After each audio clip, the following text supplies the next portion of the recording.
Chapter 1. How it happened that Mastro Cherry, carpenter, found a piece of wood that wept and laughed like a child. Centuries ago there lived a king, my little readers will say immediately. No, children, you are mistaken. Once upon a time, there was a piece of wood. It was not an expensive piece of wood. Far from it. Just a common block of firewood, one of those thick, solid logs that are put on the fire in winter to make cold rooms cozy and warm. I do not know how this really happened, yet the fact remains that one fine day this piece of wood found itself in the shop of an old carpenter. His real name was Mastro Antonio, but everyone called him Mastro Cherry, for the tip of his nose was so round and red and shiny that it looked like a ripe cherry. As soon as he saw that piece of wood, Mastro Cherry was filled with joy. Rubbing his hands together happily, he mumbled half to himself, "This has come in the nick of time. I shall use it to make the leg of a table." He grasped the hatchet quickly to peel off the bark and shape the wood. But as he was about to give it the first blow, he stood still with arm uplifted, for he had heard a wee little voice say in a beseeching tone, "Please be careful. Do not hit me so hard." What a look of surprise shone on Mastro Cherry's face. His funny face became still funnier. He turned frightened eyes about the room to find out where that wee little voice had come from, and he saw no one. He looked under the bench, no one. He peeped inside the closet, no one. He searched among the shavings, no one. He opened the door to look up and down the street and, still no one. "Oh, I see," he then said, laughing and scratching his wig. "It can easily be seen that I only thought I heard the tiny voice say the words. Well, to work once more." He struck a most solemn blow upon the piece of wood. "Oh, you hurt," cried the same faraway little voice. Mastro Cherry grew dumb, his eyes popped out of his head, his mouth opened wide, and his tongue hung down on his chin. As soon as he regained the use of his senses, he said, trembling and stuttering from fright, "Where did that voice come from when there is no one around? Might it be that this piece of wood has learned to weep and cry like a child? I can hardly believe it. Here it is, a piece of common firewood, good only to burn in the stove, the same as any other. Yet might someone be hidden in it? If so, the worse for him. I'll fix him." With these words, he grabbed the log with both hands and started to knock it about unmercifully. He threw it to the floor, against the walls of the room, and even up to the ceiling. He listened for the tiny voice to moan and cry. He waited 2 minutes, nothing, 5 minutes, nothing, 10 minutes, nothing. "Oh, I see," he said, trying bravely to laugh and ruffling up his wig with his hand.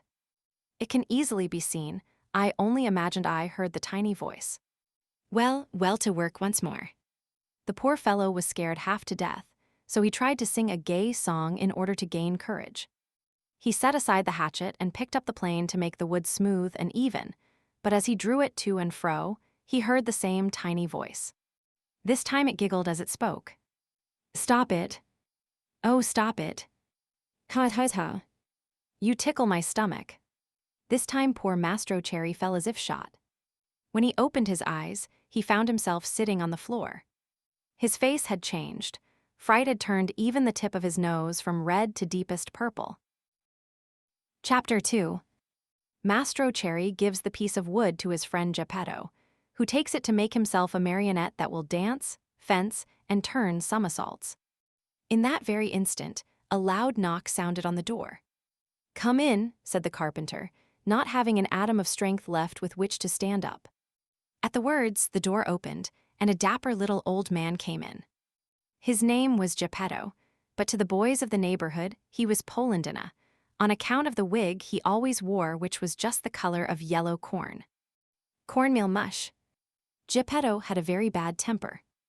Woe to the one who called him Polendina. He became as wild as a beast, and no one could soothe him. "Good day, Mastro Antonio," said Geppetto. "What are you doing on the floor?"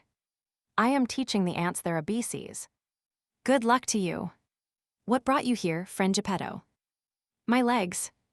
"And it may flatter you to know, Mastro Antonio, that I have come to you to beg for a favor." "Here I am, at your service," answered the carpenter, raising himself onto his knees. "This morning, a fine idea came to me." Let's hear it. I thought of making myself a beautiful wooden marionette. It must be wonderful, one that will be able to dance, fence, and turn somersaults. With it I intend to go around the world, to earn my crust of bread and cup of wine. What do you think of it? Bravo, Polendina, cried the same tiny voice which came from no one knew where.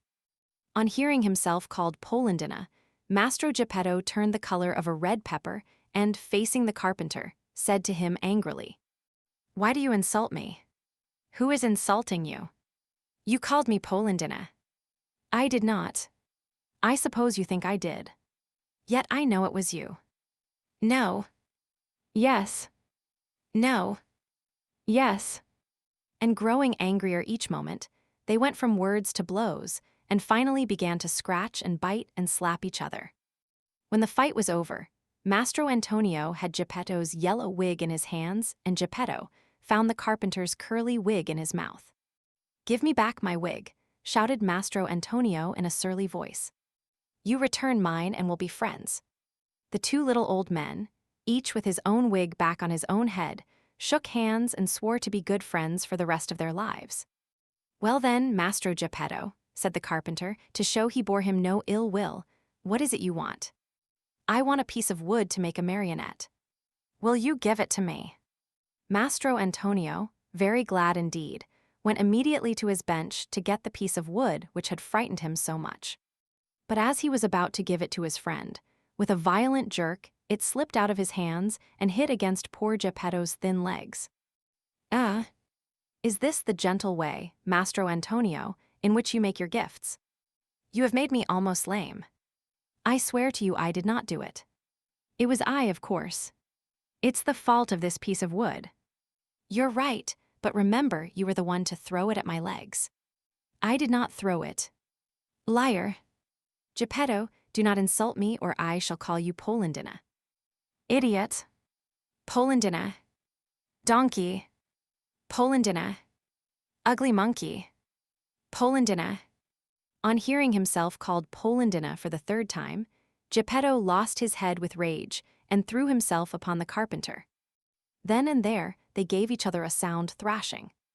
After this fight, Mastro Antonio had 2 more scratches on his nose, and Geppetto had 2 buttons missing from his coat. Thus, having settled their accounts, they shook hands and swore to be good friends for the rest of their lives. Then Geppetto took the fine piece of wood, thanked Mastro Antonio, and limped away toward home. Chapter 3. As soon as he gets home, Geppetto fashions the marionette and calls it Pinocchio. The first pranks of the marionette. Little as Geppetto's house was, it was neat and comfortable. It was a small room on the ground floor, with a tiny window under the stairway. The furniture could not have been much simpler. A very old chair, a rickety old bed, and a tumble-down table. A fireplace full of burning logs was painted on the wall opposite the door. Over the fire, there was painted a pot full of something which kept boiling happily away and sending up clouds of what looked like real steam. As soon as he reached home, Geppetto took his tools and began to cut and shape the wood into a marionette. "What shall I call him?" he said to himself. "I think I'll call him Pinocchio. This name will make his fortune." I knew a whole family of Pinocchi, once Pinocchio the father, Pinocchia the mother, and Pinocchi the children, and they were all lucky. The richest of them begged for his living. After choosing the name for his marionette, Geppetto set seriously to work to make the hair, the forehead, the eyes. Fancy his surprise when he noticed that these eyes moved and then stared fixedly at him.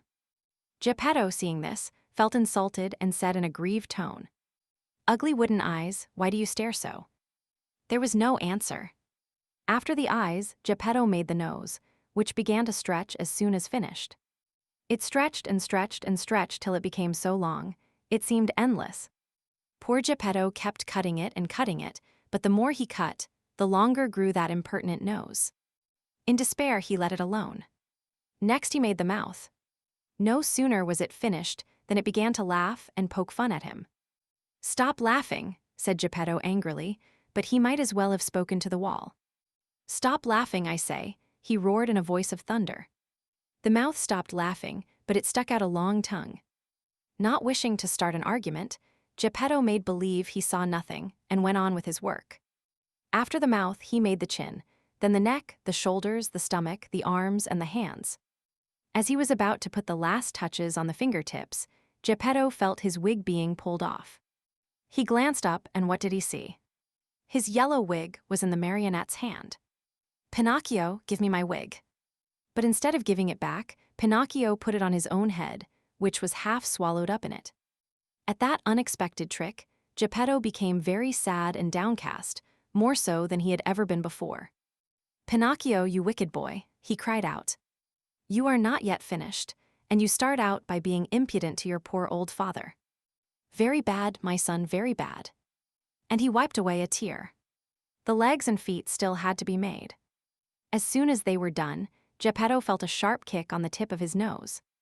"I deserve it," he said to himself. "I should have thought of this before I made him. Now it's too late."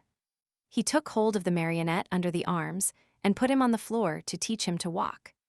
Pinocchio's legs were so stiff that he could not move them, and Geppetto held his hand and showed him how to put out one foot after the other. When his legs were limbered up, Pinocchio started walking by himself and ran all around the room. He came to the open door, and with one leap he was out into the street. Away he flew. Poor Geppetto ran after him but was unable to catch him, for Pinocchio ran in leaps and bounds, his 2 wooden feet, as they beat on the stones of the street, making as much noise as 20 peasants in wooden shoes. "Catch him! Catch him!" Geppetto kept shouting. But the people in the street, seeing a wooden marionette running like the wind, stood still to stare and to laugh until they cried. At last, by sheer luck, a carabineer happened along, who, hearing all that noise, thought that it might be a runaway colt and stood bravely in the middle of the street, with legs wide apart, firmly resolved to stop it and prevent any trouble. A military policeman. Pinocchio saw the carabineer from afar and tried his best to escape between the legs of the big fellow, but without success. The carabineer grabbed him by the nose. It was an extremely long one and seemed made on purpose for that very thing, and returned him to Mastro Geppetto. The little old man wanted to pull Pinocchio's ears. Think how he felt when, upon searching for them, he discovered that he had forgotten to make them. All he could do was to seize Pinocchio by the back of the neck and take him home. As he was doing so, he shook him 2 or 3 times and said to him angrily, "We're going home now. When we get home, then we'll settle this matter." Pinocchio, on hearing this, threw himself on the ground and refused to take another step. One person after another gathered around the two. Some said one thing, some another. Poor Marionette called out a man. "I am not surprised, he doesn't want to go home. Geppetto, no doubt, will beat him unmercifully. He is so mean and cruel." "Geppetto looks like a good man," added another, "but with boys he's a real tyrant. If we leave that poor Marionette in his hands, he may tear him to pieces." They said so much that, finally, the carabineer ended matters by setting Pinocchio at liberty and dragging Geppetto to prison. The poor old fellow did not know how to defend himself, but wept and wailed like a child and said between his sobs, "Ungrateful boy. To think I tried so hard to make you a well-behaved marionette. I deserve it, however. I should have given the matter more thought." What happened after this is an almost unbelievable story, but you may read it, dear children, in the chapters that follow. Chapter 4. The story of Pinocchio and the talking cricket, in which one sees that bad children do not like to be corrected by those who know more than they do. Very little time did it take to get poor old Geppetto to prison. In the meantime, that rascal, Pinocchio, free now from the clutches of the carabineer, was running wildly across fields and meadows, taking one short cut after another toward home. In his wild flight, he leaped over brambles and bushes, and across brooks and ponds, as if he were a goat or a hare chased by hounds. On reaching home, he found the house door half open. He slipped into the room, locked the door, and threw himself on the floor, happy at his escape. But his happiness lasted only a short time, for just then he heard someone saying, "Cry, cry, cry." "Who is calling me?" asked Pinocchio, greatly frightened. "I am." Pinocchio turned and saw a large cricket crawling slowly up the wall. Tell me, Cricket, who are you? I am the talking cricket, and I have been living in this room for more than 100 years. Today, however, this room is mine, said the marionette, and if you wish to do me a favor, get out now and don't turn around even once. I refuse to leave this spot, answered the cricket, until I have told you a great truth. Tell it then and hurry. Woe to boys who refuse to obey their parents and run away from home. They will never be happy in this world, and when they are older, they will be very sorry for it. Sing on, cricket mine, as you please. What I know is that tomorrow, at dawn, I leave this place forever. If I stay here, the same thing will happen to me, which happens to all other boys and girls. They are sent to school, and whether they want to or not, they must study. As for me, let me tell you, I hate to study. It's much more fun, I think, to chase after butterflies, climb trees, and steal birds' nests. Poor little silly. Don't you know that, if you go on like that, you will grow into a perfect donkey, and that you'll be the laughingstock of everyone? Keep still, you ugly cricket, cried Pinocchio. But the cricket, who was a wise old philosopher, instead of being offended at Pinocchio's impudence, continued in the same tone. If you do not like going to school, why don't you at least learn a trade, so that you can earn an honest living? Shall I tell you something? Asked Pinocchio, who was beginning to lose patience. Of all the trades in the world, there is only one that really suits me. And what can that be? That of eating, drinking, sleeping, playing, and wandering around from morning till night. Let me tell you, for your own good, Pinocchio, said the talking cricket in his calm voice, that those who follow that trade always end up in the hospital or in prison. Careful, ugly cricket. If you make me angry, you'll be sorry. Poor Pinocchio, I am sorry for you. Why? Because you are a marionette, and what is much worse, you have a wooden head. At these last words, Pinocchio jumped up in a fury, took a hammer from the bench, and threw it with all his strength at the talking cricket. Perhaps he did not think he would strike it. But sad to relate, my dear children, he did hit the cricket straight on its head. With a last weak cry cry cry, the poor cricket fell from the wall dead. Chapter 5. Pinocchio is hungry and looks for an egg to cook himself an omelet, but to his surprise, the omelet flies out of the window. If the cricket's death scared Pinocchio at all, it was only for a very few moments. For, as night came on, a queer, empty feeling at the pit of his stomach reminded the marionette that he had eaten nothing as yet. A boy's appetite grows very fast, and in a few moments the queer, empty feeling had become hunger, and the hunger grew bigger and bigger, until soon he was as ravenous as a bear. Poor Pinocchio ran to the fireplace where the pot was boiling and stretched out his hand to take the cover off. But to his amazement, the pot was only painted. Think how he felt. His long nose became at least 2 inches longer. He ran about the room, dug in all the boxes and drawers, and even looked under the bed in search of a piece of bread, hard though it might be, or a cookie, or perhaps a bit of fish. A bone left by a dog would have tasted good to him. But he found nothing. And meanwhile his hunger grew and grew. The only relief poor Pinocchio had was to yawn, and he certainly did yawn, such a big yawn that his mouth stretched out to the tips of his ears. Soon he became dizzy and faint. He wept and wailed to himself. The talking cricket was right. It was wrong of me to disobey father and to run away from home. If he were here now, I wouldn't be so hungry. Oh, how horrible it is to be hungry.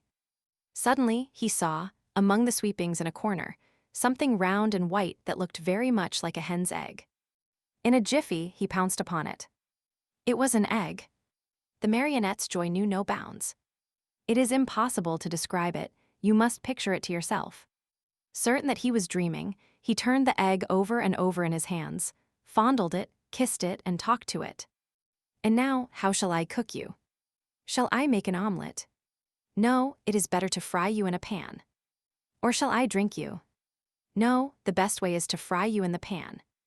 You will taste better. No sooner said than done. He placed a little pan over a foot warmer full of hot coals. In the pan, instead of oil or butter, he poured a little water. As soon as the water started to boil tack, he broke the eggshell. But in place of the white and the yolk of the egg, a little yellow chick, fluffy and gay and smiling, escaped from it. Bowing politely to Pinocchio, he said to him, "Many, many thanks indeed, Mr. Pinocchio, for having saved me the trouble of breaking my shell. Goodbye and good luck to you, and remember me to the family." With these words, he spread out his wings and, darting to the open window, he flew away into space till he was out of sight. The poor marionette stood as if turned to stone, with wide eyes, open mouth, and the empty halves of the eggshell in his hands. When he came to himself, he began to cry and shriek at the top of his lungs, stamping his feet on the ground and wailing all the while. The talking cricket was right. If I had not run away from home, and if father were here now, I should not be dying of hunger. Oh, how horrible it is to be hungry. And as his stomach kept grumbling more than ever and he had nothing to quiet it with, he thought of going out for a walk to the nearby village, in the hope of finding some charitable person who might give him a bit of bread. Chapter 6. Pinocchio falls asleep with his feet on a foot warmer, and awakens the next day with his feet all burned off. Pinocchio hated the dark street, but he was so hungry that, in spite of it, he ran out of the house. The night was pitch black. It thundered, and bright flashes of lightning now and again shot across the sky, turning it into a sea of fire. An angry wind blew cold and raised dense clouds of dust, while the trees shook and moaned in a weird way. Pinocchio was greatly afraid of thunder and lightning, but the hunger he felt was far greater than his fear. In a dozen leaps and bounds, he came to the village, tired out, puffing like a whale and with tongue hanging. The whole village was dark and deserted. The stores were closed, the doors, the windows. In the streets, not even a dog could be seen. It seemed the village of the dead. Pinocchio, in desperation, ran up to a doorway, threw himself upon the bell, and pulled it wildly, saying to himself, "Someone will surely answer that." He was right. An old man in a nightcap opened the window and looked out. He called down angrily, "What do you want at this hour of night? Will you be good enough to give me a bit of bread? I am hungry." "Wait a minute and I'll come right back," answered the old fellow, thinking he had to deal with one of those boys who love to roam around at night ringing people's bells while they are peacefully asleep. After a minute or two, the same voice cried, "Get under the window and hold out your hat."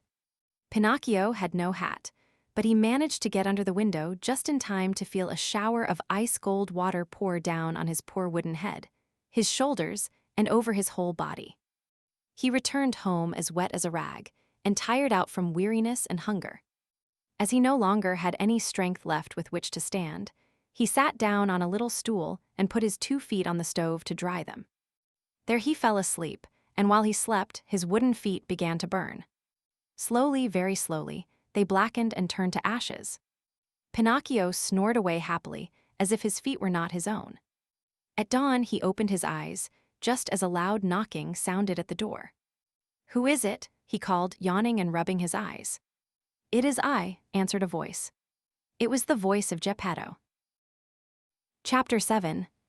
Geppetto returns home and gives his own breakfast to the marionette.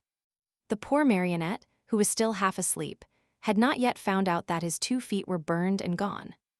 As soon as he heard his father's voice, he jumped up from his seat to open the door, but, as he did so, he staggered and fell headlong to the floor. In falling, he made as much noise as a sack of wood, falling from the 5th story of a house. "Open the door for me," Geppetto shouted from the street. "Father, dear father, I can't," answered the marionette in despair, crying and rolling on the floor. "Why can't you?" "Because someone has eaten my feet." "And who has eaten them?" "The cat," answered Pinocchio, seeing that little animal busily playing with some shavings in the corner of the room. "Open." "I say," repeated Geppetto, "or I'll give you a sound whipping when I get in." "Father, believe me, I can't stand up." "Oh dear. Oh dear. I shall have to walk on my knees all my life." Geppetto, thinking that all these tears and cries were only other pranks of the marionette, climbed up the side of the house and went in through the window. At first he was very angry, but on seeing Pinocchio stretched out on the floor and really without feet, he felt very sad and sorrowful. Picking him up from the floor, he fondled and caressed him, talking to him while the tears ran down his cheeks. "My little Pinocchio, my dear little Pinocchio. How did you burn your feet?" I don't know, father, but believe me, the night has been a terrible one, and I shall remember it as long as I live. The thunder was so noisy, and the lightning so brightened I was hungry. And then the talking cricket said to me, "You deserve it, you were bad." And I said to him, "Careful, cricket." And he said to me, "You are a marionette and you have a wooden head." And I threw the hammer at him and killed him. It was his own fault, for I didn't want to kill him. And I put the pan on the coals, but the chick flew away and said, "I'll see you again. Remember me to the family." And my hunger grew, and I went out, and the old man with a nightcap looked out of the window and threw water on me, and I came home and put my feet on the stove to dry them because I was still hungry, and I fell asleep, and now my feet are gone but my hunger is. Oh, oh, oh. And poor Pinocchio began to scream and cry so loudly that he could be heard for miles around. Geppetto, who had understood nothing of all that jumbled talk, except that the marionette was hungry, felt sorry for him, and pulling 3 pears out of his pocket, offered them to him, saying, "These 3 pears were for my breakfast, but I give them to you gladly. Eat them and stop weeping. If you want me to eat them, please peel them for me." "Peel them?" asked Geppetto, very much surprised. "I should never have thought, dear boy of mine, that you were so dainty and fussy about your food." "Bad, very bad. In this world, even as children, we must accustom ourselves to eat of everything, for we never know what life may hold in store for us." "You may be right," answered Pinocchio, "but I will not eat the pears if they are not peeled. I don't like them." And good old Geppetto took out a knife, peeled the 3 pears, and put the skins in a row on the table. Pinocchio ate 1 pear in a twinkling and started to throw the core away, but Geppetto held his arm. "Oh no, don't throw it away. Everything in this world may be of some use." "But the core I will not eat," cried Pinocchio in an angry tone. "Who knows?" repeated Geppetto calmly. And later, the 3 cores were placed on the table next to the skins. Pinocchio had eaten the 3 pears, or rather devoured them. Then he yawned deeply and wailed, "I'm still hungry. But I have no more to give you. Really, nothing. I have only these 3 cores and these skins." "Very well then," said Pinocchio, "if there is nothing else I'll eat them." At first he made a wry face, but one after another, the skins and the cores disappeared. "Ah, now I feel fine," he said after eating the last one. "You see," observed Geppetto, "that I was right when I told you that one must not be too fussy and too dainty about food. My dear, we never know what life may have in store for us." Chapter 8. Geppetto makes Pinocchio a new pair of feet and sells his coat to buy him an ABC book. The marionette, as soon as his hunger was appeased, started to grumble and cry that he wanted a new pair of feet. But Mastro Geppetto, in order to punish him for his mischief, let him alone the whole morning. After dinner he said to him, "Why should I make your feet over again? To see you run away from home once more." "I promise you," answered the marionette, sobbing, "that from now on I'll be good." "Boys always promise that when they want something," said Geppetto. "I promise to go to school every day, to study, and to succeed. Boys always sing that song when they want their own will. But I am not like other boys. I am better than all of them, and I always tell the truth. I promise you, father, that I'll learn a trade, and I'll be the comfort and staff of your old age." Geppetto, though trying to look very stern, felt his eyes fill with tears and his heart soften when he saw Pinocchio so unhappy. He said no more, but taking his tools and 2 pieces of wood, he set to work diligently. In less than an hour the feet were finished, 2 slender, nimble little feet, strong and quick, modeled as if by an artist's hands. "Close your eyes and sleep," Geppetto then said to the marionette. Pinocchio closed his eyes and pretended to be asleep, while Geppetto stuck on the 2 feet with a bit of glue melted in an eggshell, doing his work so well that the joint could hardly be seen. As soon as the marionette felt his new feet, he gave 1 leap from the table and started to skip and jump around, as if he had lost his head from very joy. "To show you how grateful I am to you, father, I'll go to school now. But to go to school, I need a suit of clothes." Geppetto did not have a penny in his pocket, so he made his son a little suit of flowered paper, a pair of shoes from the bark of a tree, and a tiny cap from a bit of dough. Pinocchio ran to look at himself in a bowl of water, and he felt so happy that he said proudly, "Now I look like a gentleman." "Truly," answered Geppetto. "But remember that fine clothes do not make the man, unless they be neat and clean." "Very true," answered Pinocchio, "but in order to go to school, I still need something very important." "What is it?" "An ABC book." "To be sure. But how shall we get it?" "That's easy. We'll go to a bookstore and buy it." "And the money?" "I have none." "Neither have I," said the old man sadly. Pinocchio, although a happy boy always, became sad and downcast at these words. When poverty shows itself, even mischievous boys understand what it means. "What does it matter, after all?" cried Geppetto all at once as he jumped up from his chair. Putting on his old coat, full of darns and patches, he ran out of the house without another word. After a while he returned. In his hands he had the ABC book for his son, but the old coat was gone. The poor fellow was in his shirt sleeves, and the day was cold. "Where's your coat, father?" "I have sold it." "Why did you sell your coat?" "It was too warm." Pinocchio understood the answer in a twinkling, and, unable to restrain his tears, he jumped on his father's neck and kissed him over and over. Chapter 9. Pinocchio sells his ABC book to pay his way into the marionette theater. See Pinocchio hurrying off to school with his new ABC book under his arm. As he walked along, his brain was busy planning hundreds of wonderful things, building hundreds of castles in the air. Talking to himself, he said, "In school today, I'll learn to read, tomorrow to write, and the day after tomorrow I'll do arithmetic. Then, clever as I am, I can earn a lot of money. With the very first pennies I make, I'll buy father a new cloth coat." Cloth, did I say? No, it shall be of gold and silver with diamond buttons. That poor man certainly deserves it, for, after all, isn't he in his shirt sleeves because he was good enough to buy a book for me? On this cold day, too. Fathers are indeed good to their children. As he talked to himself, he thought he heard sounds of pipes and drums coming from a distance. Pie, pie, pie, pie, pie, pie. Zum, zum, zum, zum. He stopped to listen. Those sounds came from a little street that led to a small village along the shore. What can that noise be? What a nuisance that I have to go to school. Otherwise... There he stopped, very much puzzled. He felt he had to make up his mind for either one thing or another. Should he go to school, or should he follow the pipes? Today I'll follow the pipes, and tomorrow I'll go to school. There's always plenty of time to go to school, decided the little rascal at last, shrugging his shoulders. No sooner said than done. He started down the street, going like the wind. On he ran, and louder grew the sounds of pipe and drum. Pie, pie, pie, pie, pie, pie, pie, pie, pie. Zum, zum, zum, zum.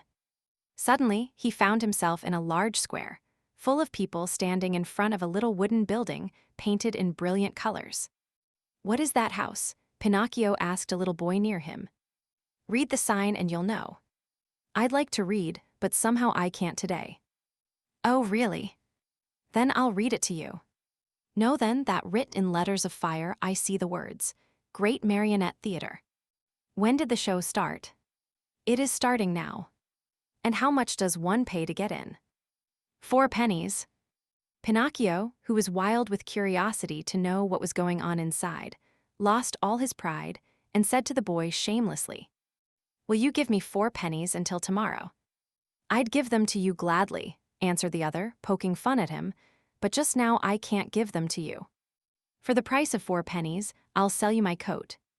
If it rains, what shall I do with a coat of flowered paper? I could not take it off again. Do you want to buy my shoes? They are only good enough to light a fire with. What about my hat? Fine bargain indeed. A cap of dough. The mice might come and eat it from my head." Pinocchio was almost in tears. He was just about to make one last offer, but he lacked the courage to do so. He hesitated, he wondered, he could not make up his mind. At last he said, "Will you give me 4 pennies for the book?" "I am a boy and I buy nothing from boys," said the little fellow with far more common sense than the marionette. "I'll give you 4 pennies for your ABC book, said a ragpicker who stood by. Then and there, the book changed hands. And to think that poor old Geppetto sat at home in his shirt sleeves, shivering with cold, having sold his coat to buy that little book for his son. Chapter 10. The marionettes recognize their brother Pinocchio and greet him with loud cheers. But the director, Fire Eater, happens along and poor Pinocchio almost loses his life. Quick as a flash, Pinocchio disappeared into the marionette theater. And then something happened which almost caused a riot. The curtain was up and the performance had started. Harlequin and Pulcinella were reciting on the stage, and, as usual, they were threatening each other with sticks and blows. The theater was full of people, enjoying the spectacle and laughing till they cried at the antics of the two marionettes. The play continued for a few minutes, and then suddenly, without any warning, Harlequin stopped talking. Turning toward the audience, he pointed to the rear of the orchestra, yelling wildly at the same time. Look, look! Am I asleep or awake?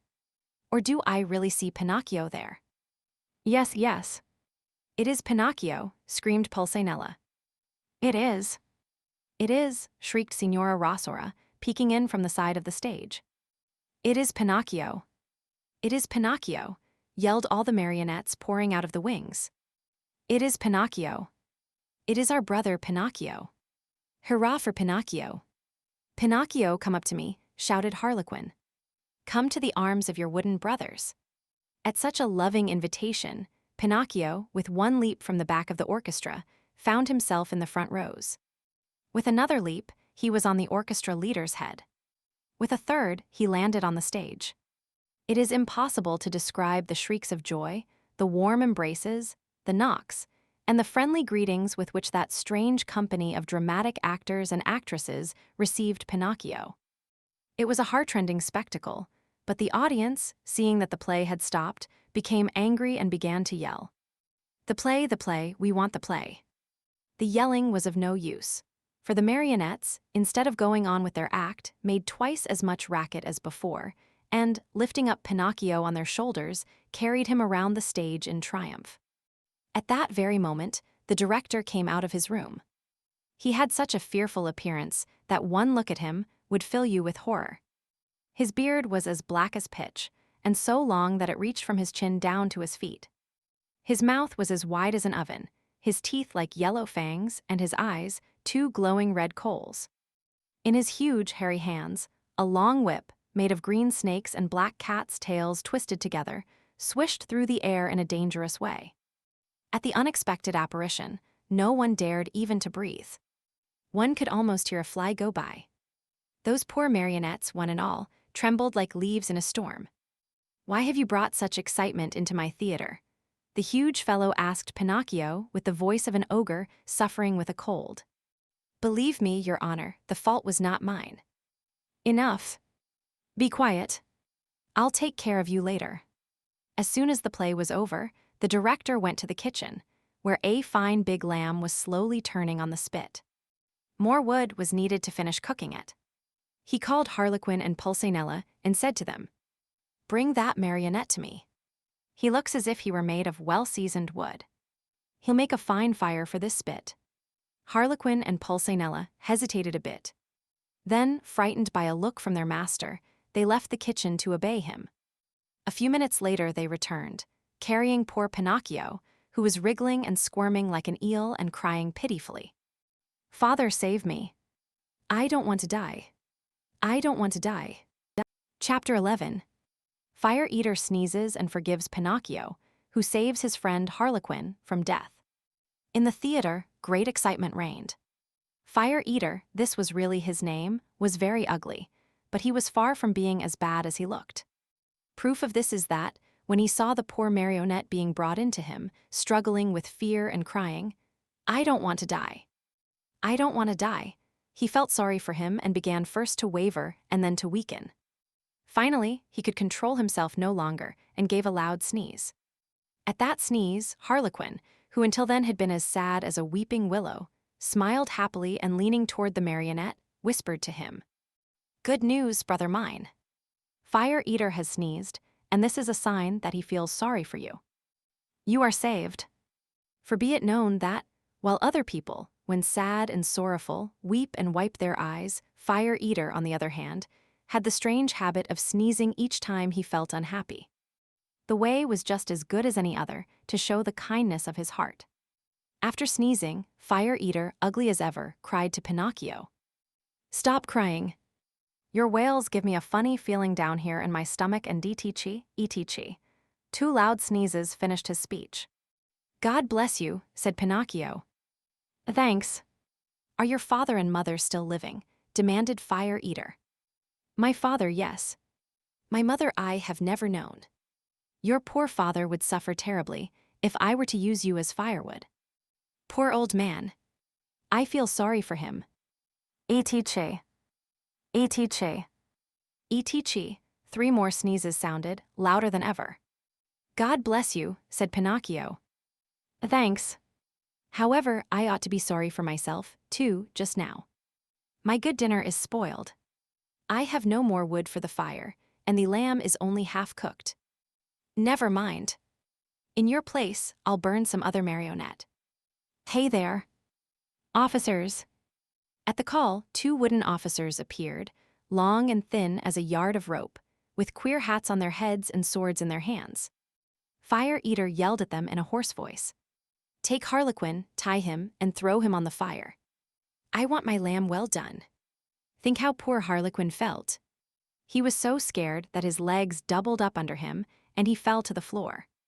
Pinocchio, at that heartbreaking sight, threw himself at the feet of Fire Eater, and, weeping bitterly, asked in a pitiful voice which could scarcely be heard, "Have pity, I beg of you, Signor. There are no signori here. Have pity, kind sir. There are no sirs here. Have pity, your excellency."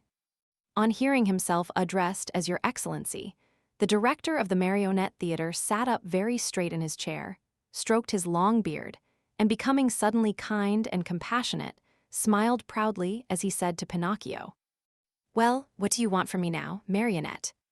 I beg for mercy for my poor friend Harlequin, who has never done the least harm in his life. There is no mercy here, Pinocchio. I have spared you.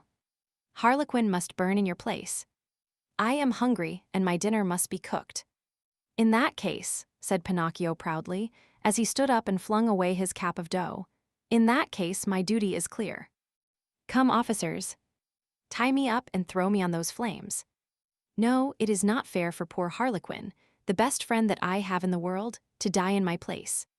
These brave words, said in a piercing voice, made all the other marionettes cry. Even the officers, who were made of wood also, cried like two babies. Fire Eater at first remained hard and cold as a piece of ice, but then, little by little, he softened and began to sneeze. And after 4 or 5 sneezes, he opened wide his arms and said to Pinocchio, "You are a brave boy. Come to my arms and kiss me." Pinocchio ran to him, and scurrying like a squirrel up the long black beard, he gave Fire Eater a loving kiss on the tip of his nose. "Has pardon been granted to me?" asked poor Harlequin with a voice that was hardly a breath. "Pardon is yours," answered Fire Eater, and sighing and wagging his head, he added, "Well, tonight I shall have to eat my lamb only half cooked, but beware the next time, marionettes." At the news that pardon had been given, the marionettes ran to the stage, and, turning on all the lights, they danced and sang till dawn. Chapter 12. Fire Eater gives Pinocchio 5 gold pieces for his father, Geppetto, but the marionette meets a fox and a cat and follows them. The next day Fire Eater called Pinocchio aside and asked him, "What is your father's name?" "Geppetto." "And what is his trade?" "He's a wood carver." "Does he earn much?" "He earns so much that he never has a penny in his pockets. Just think that, in order to buy me an ABC book for school, he had to sell the only coat he owned, a coat so full of darns and patches that it was a pity. Poor fellow. I feel sorry for him. Here, take these 5 gold pieces. Go, give them to him with my kindest regards." Pinocchio, as may easily be imagined, thanked him 1,000 times. He kissed each marionette in turn, even the officers, and beside himself with joy, set out on his homeward journey. He had gone barely half a mile when he met a lame fox and a blind cat, walking together like 2 good friends. The lame fox leaned on the cat, and the blind cat let the fox lead him along. "Good morning, Pinocchio," said the fox, greeting him courteously.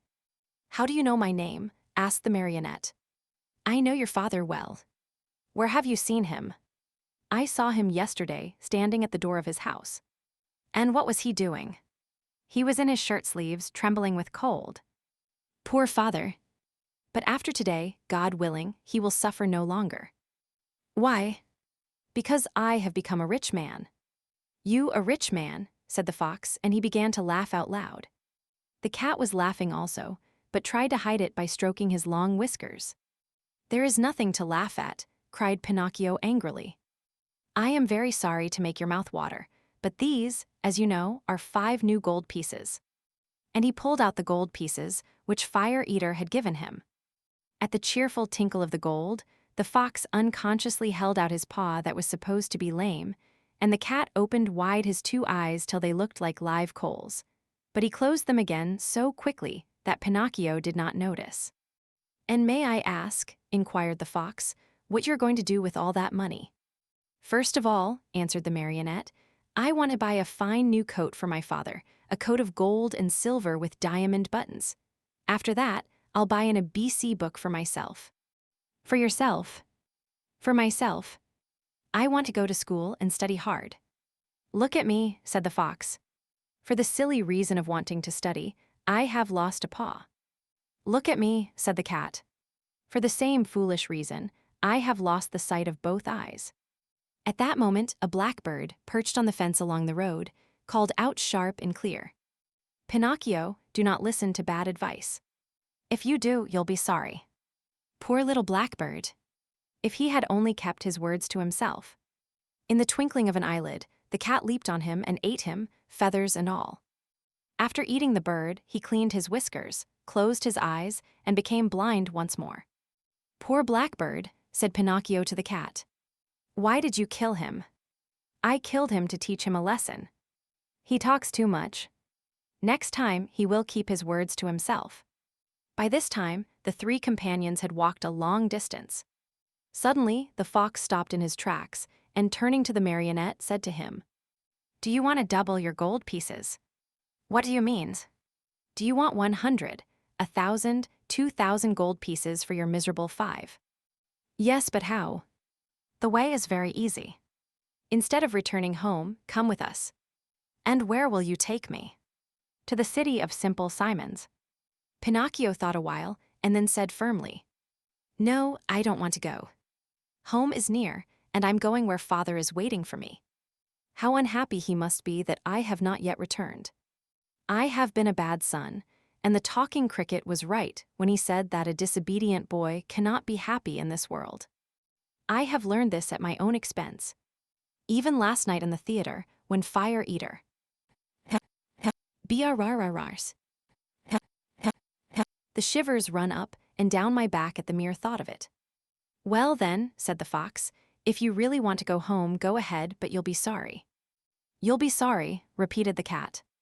"Think well, Pinocchio, you are turning your back on Dame Fortune." "On Dame Fortune," repeated the cat. "Tomorrow your 5 gold pieces will be 2,000. 2,000, repeated the cat. "But how can they possibly become so many?" asked Pinocchio wonderingly. "I'll explain," said the fox. "You must know that, just outside the city of Simple Simons, there is a blessed field called the Field of Wonders. In this field you dig a hole, and in the hole you bury a gold piece. After covering up the hole with earth, you water it well, sprinkle a bit of salt on it, and go to bed. During the night, the gold piece sprouts, grows, blossoms, and next morning you find a beautiful tree that is loaded with gold pieces. So that if I were to bury my 5 gold pieces," cried Pinocchio with growing wonder, "next morning I should find how many." "It is very simple to figure out," answered the fox. "Why, you can figure it on your fingers. Granted that each piece gives you 500, multiply 500 by 5. Next morning you will find 2,500 new, sparkling gold pieces." "Fine! Fine!" cried Pinocchio, dancing about with joy. "And as soon as I have them, I shall keep 2,000 for myself, and the other 500 I'll give to you too." "A gift for us," cried the fox, pretending to be insulted. Why, of course not. Of course not, repeated the cat. We do not work for gain, answered the fox. We work only to enrich others. To enrich others, repeated the cat. What good people, thought Pinocchio to himself. And forgetting his father, the new coat, the ABC book, and all his good resolutions, he said to the fox and to the cat, Let us go. I am with you. Chapter 13. The Inn of the Red Lobster. Cat and fox and marionette walked and walked and walked. At last, toward evening, dead tired, they came to the Inn of the Red Lobster. Let us stop here a while, said the fox, to eat a bite and rest for a few hours. At midnight we'll start out again, for at dawn tomorrow we must be at the Field of Wonders. They went into the inn, and all three sat down at the same table. However, not one of them was very hungry. The poor cat felt very weak, and he was able to eat only 35 mullets with tomato sauce and 4 portions of tripe with cheese. Moreover, as he was so in need of strength, he had to have 4 more helpings of butter and cheese. The fox, after a great deal of coaxing, tried his best to eat a little. The doctor had put him on a diet, and he had to be satisfied with a small hare dressed with a dozen young and tender spring chickens. After the hare, he ordered some partridges, a few pheasants, a couple of rabbits, and a dozen frogs and lizards. That was all. He felt ill, he said, and could not eat another bite. Pinocchio ate least of all. He asked for a bite of bread and a few nuts, and then hardly touched them. The poor fellow, with his mind on the Field of Wonders, was suffering from a gold piece indigestion. Supper over, the fox said to the innkeeper, Give us 2 good rooms, one for Mr. Pinocchio and the other for me and my friend. Before starting out, we'll take a little nap. Remember to call us at midnight sharp, for we must continue on our journey. Yes, sir, answered the innkeeper, winking in a knowing way at the fox and the cat, as if to say, I understand. As soon as Pinocchio was in bed, he fell fast asleep and began to dream. He dreamed he was in the middle of a field. The field was full of vines heavy with grapes. The grapes were no other than gold coins, which tinkled merrily as they swayed in the wind. They seemed to say, Let him who wants us take us. Just as Pinocchio stretched out his hand to take a handful of them, he was awakened by 3 loud knocks at the door. It was the innkeeper who had come to tell him that midnight had struck. Are my friends ready? The marionette asked him.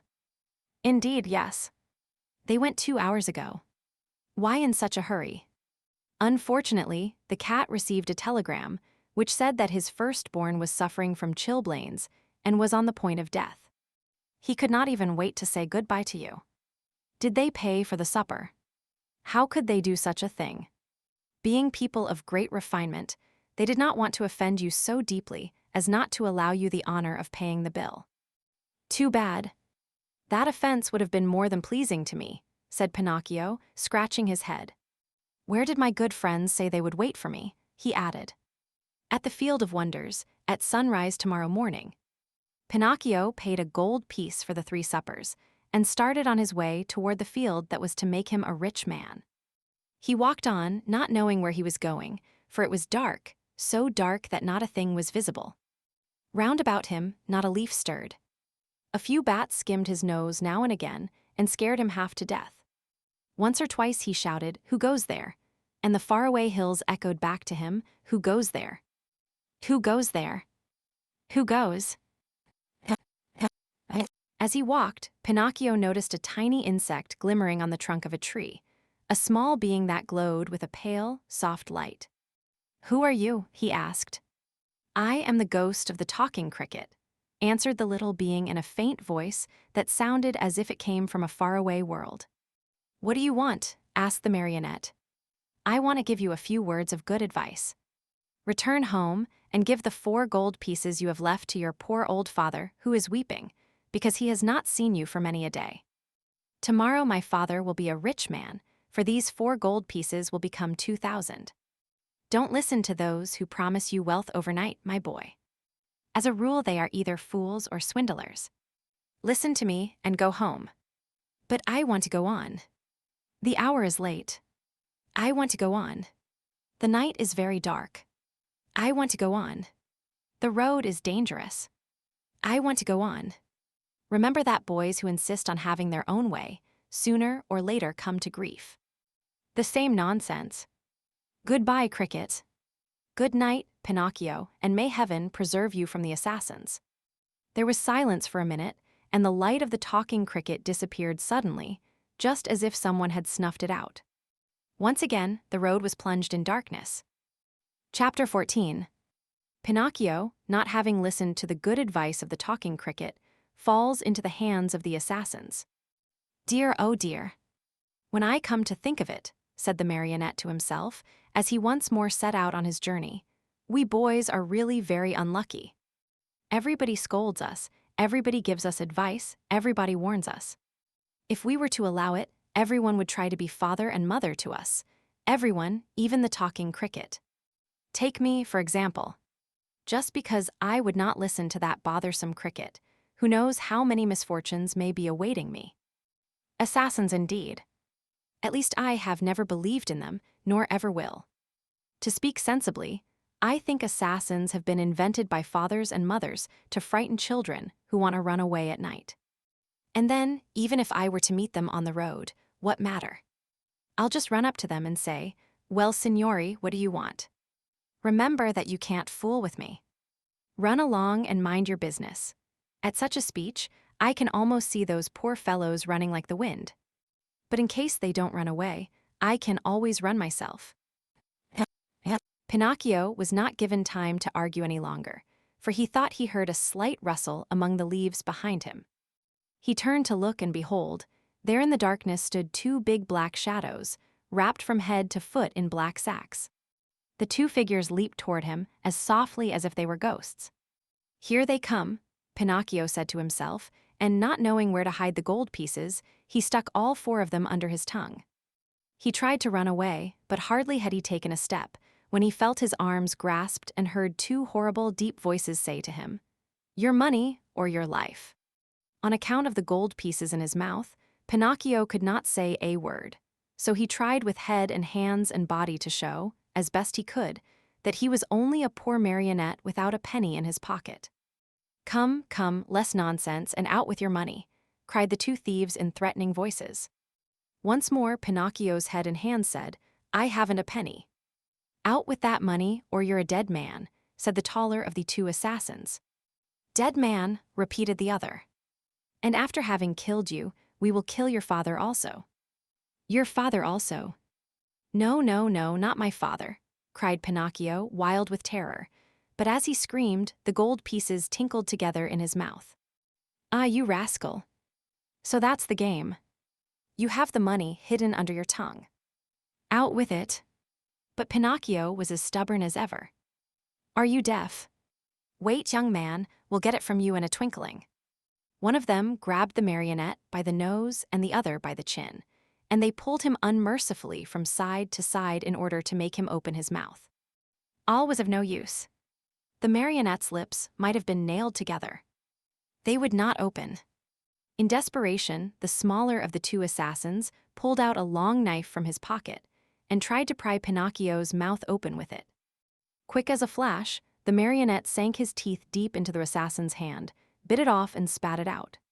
Fancy his surprise when he saw that it was not a hand, but a cat's paw. Encouraged by this first victory, he freed himself from the claws of his assailers and, leaping over the bushes along the road, ran swiftly across the fields. His pursuers were after him at once, like two dogs chasing a hare. After running 7 miles or so, Pinocchio was well nigh exhausted. Seeing himself lost, he climbed up a giant pine tree and sat there to see what he could see. The assassins tried to climb also, but they slipped and fell. Far from giving up the chase, this only spurred them on. They gathered a bundle of wood, piled it up at the foot of the pine, and set fire to it. In a twinkling, the tree began to sputter and burn like a candle blown by the wind. Pinocchio saw the flames climb higher and higher. Not wishing to end his days as a roasted marionette, he jumped quickly to the ground and off he went, the assassins close to him as before. Dawn was breaking when, without any warning whatsoever, Pinocchio found his path barred by a deep pool full of water the color of muddy coffee. What was there to do? With a 1, 2, 3, he jumped clear across it. The assassins jumped also, but not having measured their distance well splash. They fell right into the middle of the pool. Pinocchio, who heard the splash and felt it, too, cried out, laughing, but never stopping in his race. "A pleasant bath to you, signori." He thought they must surely be drowned, and turned his head to see. But there were the two somber figures still following him, though their black sacks were drenched and dripping with water. Chapter 15. The assassins chase Pinocchio, catch him, and hang him to the branch of a giant oak tree. As he ran, the marionette felt more and more certain that he would have to give himself up into the hands of his pursuers. Suddenly, he saw a little cottage gleaming white as the snow among the trees of the forest. "If I have enough breath left with which to reach that little house, I may be saved," he said to himself. Not waiting another moment, he darted swiftly through the woods, the assassins still after him. After a hard race of almost an hour, tired and out of breath, Pinocchio finally reached the door of the cottage and knocked. No one answered. He knocked again, harder than before, for behind him he heard the steps and the labored breathing of his persecutors. The same silence followed.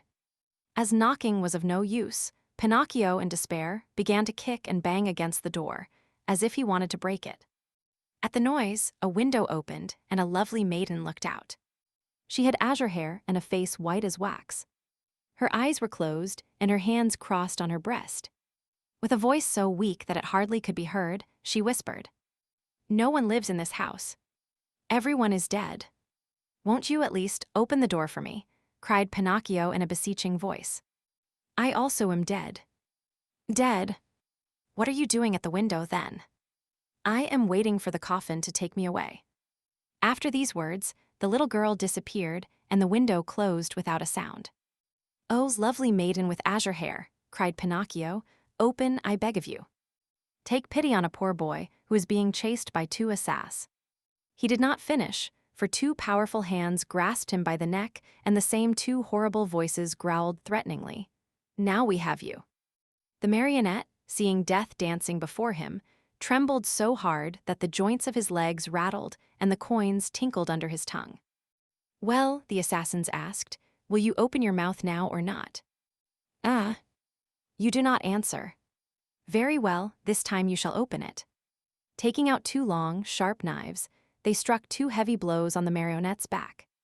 Happily for him, Pinocchio was made of very hard wood, and the knives broke into 1,000 pieces. The assassins looked at each other in dismay, holding the handles of the knives in their hands. "I understand," said one of them to the other. "There is nothing left to do now but to hang him." "To hang him," repeated the other. They tied Pinocchio's hands behind his shoulders and slipped the noose around his neck. Throwing the rope over the high limb of a giant oak tree, they pulled till the poor marionette hung far up in space. Satisfied with their work, they sat on the grass waiting for Pinocchio to give his last gasp. But after 3 hours, the marionette's eyes were still open, his mouth still shut, and his legs kicked harder than ever. Tired of waiting, the assassins called to him mockingly, "Goodbye till tomorrow.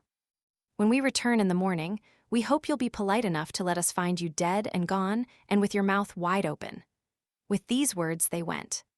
A few minutes went by, and then a wild wind started to blow. As it shrieked and moaned, the poor little sufferer was blown to and fro like the hammer of a bell. The rocking made him seasick, and the noose, becoming tighter and tighter, choked him. Little by little, a film covered his eyes. Death was creeping nearer and nearer, and the marionette still hoped for some good soul to come to his rescue, but no one appeared. As he was about to die, he thought of his poor old father, and hardly conscious of what he was saying, murmured to himself, "Oh, father, dear father, if you were only here." These were his last words. He closed his eyes, opened his mouth, stretched out his legs, and hung there as if he were dead. Chapter 16. The lovely maiden with azure hair sends for the poor marionette, puts him to bed, and calls 3 doctors to tell her if Pinocchio is dead or alive. If the poor marionette had dangled there much longer, all hope would have been lost. Luckily for him, the lovely maiden with azure hair once again looked out of her window. Filled with pity at the sight of the poor little fellow being knocked helplessly about by the wind, she clapped her hands sharply together 3 times. At the signal, a loud whir of wings in quick flight was heard, and a large falcon came and settled itself on the window ledge. "What do you command, my charming fairy?" asked the falcon, bending his beak in deep reverence. For it must be known that, after all, the lovely maiden with azure hair was none other than a very kind fairy who had lived, for more than 1,000 years, in the vicinity of the forest. "Do you see that marionette hanging from the limb of that giant oak tree?" "I see him." "Very well. Fly immediately to him. With your strong beak, break the knot which holds him tied, take him down, and lay him softly on the grass at the foot of the oak." The falcon flew away and after 2 minutes returned, saying, "I have done what you have commanded." "How did you find him? Alive or dead?" "At first glance, I thought he was dead. But I found I was wrong, for as soon as I loosened the knot around his neck, he gave a long sigh and mumbled with a faint voice, 'Now I feel better.'" The fairy clapped her hands twice. A magnificent poodle appeared, walking on his hind legs just like a man. He was dressed in court livery. A tricorn trimmed with gold lace was set at a rakish angle over a wig of white curls that dropped down to his waist. He wore a jaunty coat of chocolate-colored velvet, with diamond buttons and with 2 huge pockets which were always filled with bones, dropped there at dinner by his loving mistress. Breeches of crimson velvet, silk stockings, and low, silver-buckled slippers completed his costume. His tail was encased in a blue silk covering, which was to protect it from the rain. "Come, Medoro," said the fairy to him. "Get my best coach ready and set out toward the forest.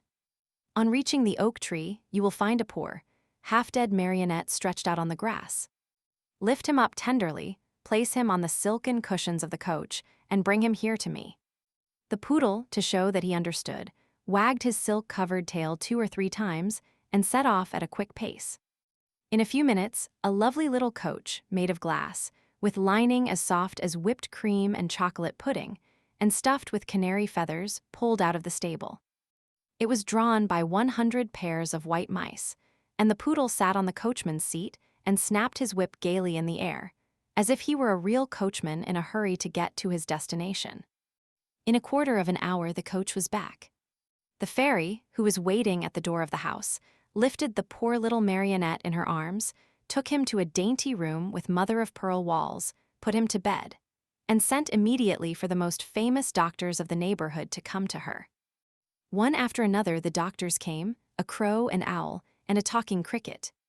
"I should like to know, signori," said the fairy, turning to the 3 doctors gathered about Pinocchio's bed, "I should like to know if this poor marionette is dead or alive." At this invitation, the crow stepped out and felt Pinocchio's pulse, his nose, his little toe. Then he solemnly pronounced the following words: "To my mind, this marionette is dead and gone. But if, by any evil chance, he were not, then that would be a sure sign that he is still alive." "I am sorry," said the owl, "to have to contradict the crow, my famous friend and colleague. To my mind, this marionette is alive. But if, by any evil chance, he were not, then that would be a sure sign that he is wholly dead." "And do you hold any opinion?" the fairy asked the talking cricket. "I say that a wise doctor, when he does not know what he is talking about, should know enough to keep his mouth shut. However, that marionette is not a stranger to me. I have known him a long time." Pinocchio, who until then had been very quiet, shuddered so hard that the bed shook. "That marionette," continued the talking cricket, "is a rascal of the worst kind." Pinocchio opened his eyes and closed them again. "He is rude, lazy, a runaway." Pinocchio hid his face under the sheets. "That marionette is a disobedient son who is breaking his father's heart." Long shuddering sobs were heard, cries and deep sighs. Think how surprised everyone was when, on raising the sheets, they discovered Pinocchio half melted in tears. "When the dead weep, they are beginning to recover," said the crow solemnly. "I am sorry to contradict my famous friend and colleague," said the owl, "but as far as I am concerned, I think that when the dead weep, it means they do not want to die." Chapter 17. Pinocchio eats sugar, but refuses to take medicine. When the undertakers come for him, he drinks the medicine and feels better. Afterwards he tells a lie, and in punishment, his nose grows longer and longer. As soon as the 3 doctors had left the room, the fairy went to Pinocchio's bed and, touching him on the forehead, noticed that he was burning with fever. She took a glass of water, put a white powder into it, and handing it to the marionette, said lovingly to him, "Drink this, and in a few days you'll be up and well." Pinocchio looked at the glass, made a wry face, and asked in a whining voice, "Is it sweet or bitter?" "It is bitter, but it is good for you." "If it is bitter, I don't want it." "Drink it."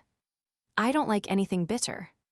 "Drink it, and I'll give you a lump of sugar to take the bitter taste from your mouth." "Where's the sugar?"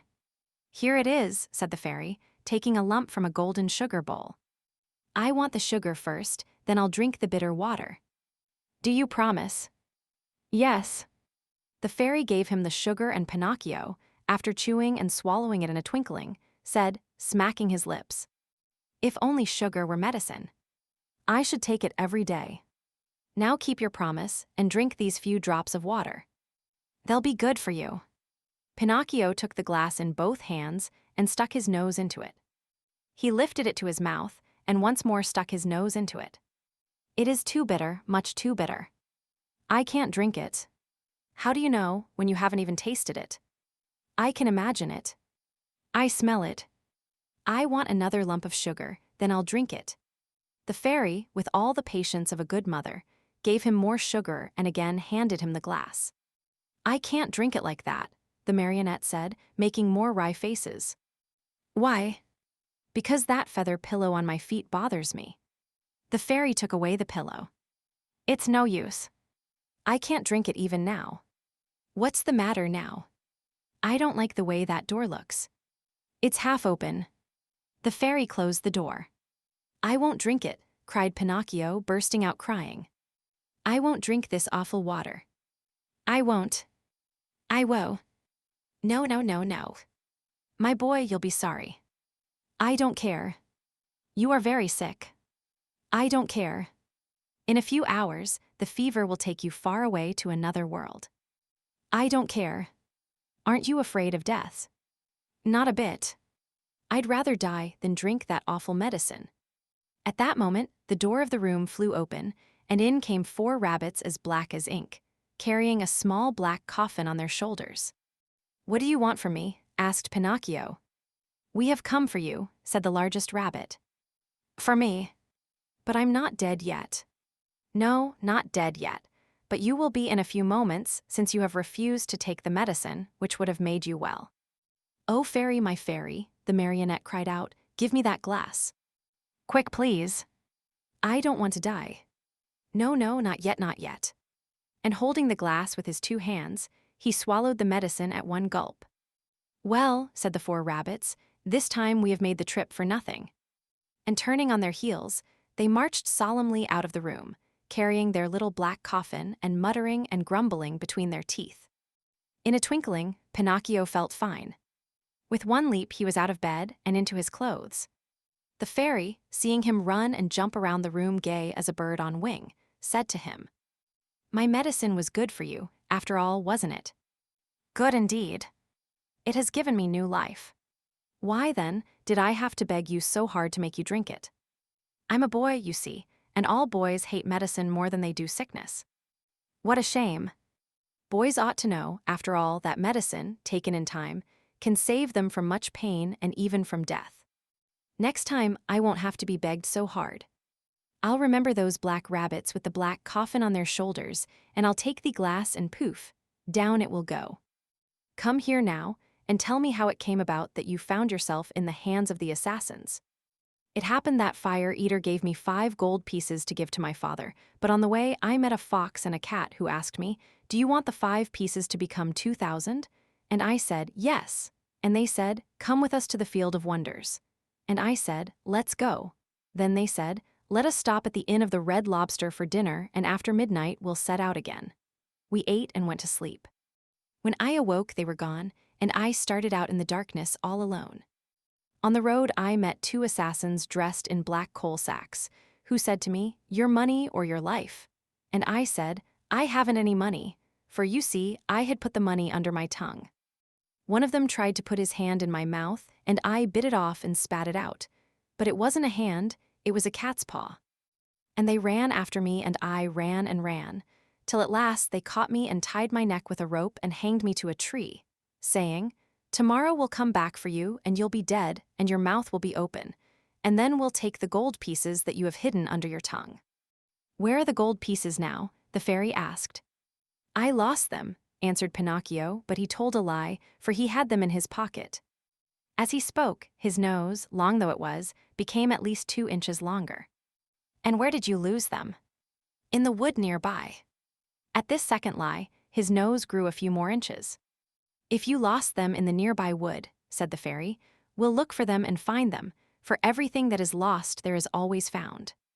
"Ah, now I remember," replied the marionette, becoming more and more confused. "I did not lose the gold pieces, but I swallowed them when I drank the medicine." At this third lie, his nose became longer than ever, so long that he could not even turn around. If he turned to the right, he knocked it against the bed or into the window panes. If he turned to the left, he struck the walls or the door. If he raised it a bit, he almost put the fairy's eyes out. The fairy sat looking at him and laughing. "Why do you laugh?" the marionette asked her, worried now at the sight of his growing nose. "I am laughing at your lies." "How do you know I am lying?" "Lies, my boy, are known in a moment. There are 2 kinds of lies, lies with short legs and lies with long noses. Yours, just now, happen to have long noses." Pinocchio, not knowing where to hide his shame, tried to escape from the room, but his nose had become so long that he could not get it out of the door. Chapter 18. Pinocchio finds the fox and the cat again, and goes with them to sow the gold pieces in the field of wonders. Crying as if his heart would break, the marionette mourned for hours over the length of his nose. No matter how he tried, it would not go through the door. The fairy showed no pity toward him, as she was trying to teach him a good lesson, so that he would stop telling lies, the worst habit any boy may acquire. But when she saw him, pale with fright and with his eyes half out of his head from terror, she began to feel sorry for him and clapped her hands together. 1,000 woodpeckers flew in through the window and settled themselves on Pinocchio's nose. They pecked and pecked so hard at that enormous nose that in a few moments it was the same size as before. "How good you are, my fairy," said Pinocchio, drying his eyes, "and how much I love you." "I love you too," answered the fairy, "and if you wish to stay with me, you may be my little brother and I'll be your good little sister." "I should like to stay, but what about my poor father?" "I have thought of everything. Your father has been sent for, and before night he will be here." "Really?" cried Pinocchio joyfully. "Then, my good fairy, if you are willing, I should like to go to meet him. I cannot wait to kiss that dear old man, who has suffered so much for my sake." "Surely, go ahead, but be careful not to lose your way. Take the wood path, and you'll surely meet him." Pinocchio set out, and as soon as he found himself in the wood, he ran like a hare. When he reached the giant oak tree, he stopped, for he thought he heard a rustle in the brush. He was right. There stood the fox and the cat, the 2 traveling companions with whom he had eaten at the Inn of the Red Lobster. "Here comes our dear Pinocchio," cried the fox, hugging and kissing him. "How did you happen here?" "How did you happen here?" repeated the cat. "It is a long story," said the marionette. "Let me tell it to you. The other night, when you left me alone at the inn, I met the assassins on the road." "The assassins? Oh, my poor friend. And what did they want?" "They wanted my gold pieces." "Rascals," said the fox. "The worst sort of rascals," added the cat. "But I began to run," continued the marionette, "and they after me, until they overtook me and hanged me to the limb of that oak." Pinocchio pointed to the giant oak nearby. "Could anything be worse?" said the fox. "What an awful world to live in. Where shall we find a safe place for gentlemen like ourselves?"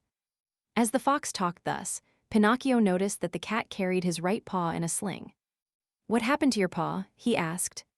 The cat tried to answer, but he became so terribly twisted in his speech that the fox had to help him out. "My friend is too modest to answer." "I'll answer for him. About an hour ago, we met an old wolf on the road. He was half-starved and begged for help. Having nothing to give him, what do you think my friend did out of the kindness of his heart? With his teeth, he bit off the paw of his front foot and threw it at that poor beast, so that he might have something to eat. As he spoke, the fox wiped off a tear. Pinocchio, almost in tears himself, whispered in the cat's ear, "If all the cats were like you, how lucky the mice would be." "And what are you doing here?" the fox asked the marionette. "I am waiting for my father, who will be here at any moment now." "And your gold pieces?" "I still have them in my pocket, except one which I spent at the Inn of the Red Lobster. To think that those 4 gold pieces might become 2,000 tomorrow. Why don't you listen to me? Why don't you sow them in the field of wonders? Today it is impossible. I'll go with you some other time."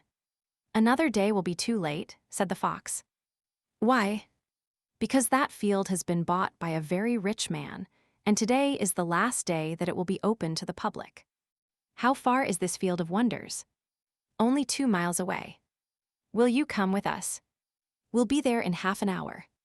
You can sow the money, and after a few minutes you will gather your 2,000 coins and return home rich. Are you coming?"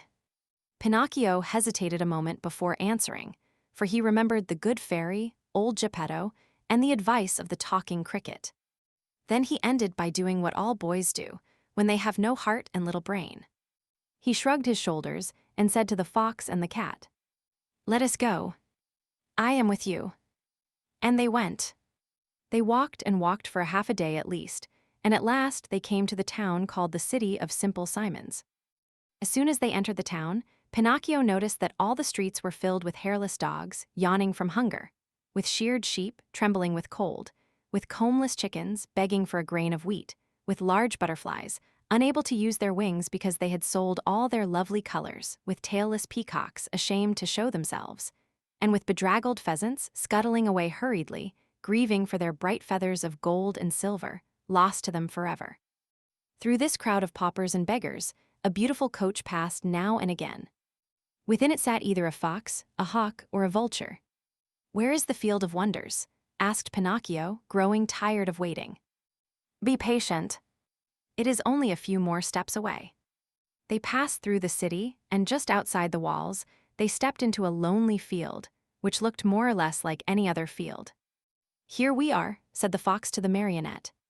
"Dig a hole here and put the gold pieces into it." The marionette obeyed.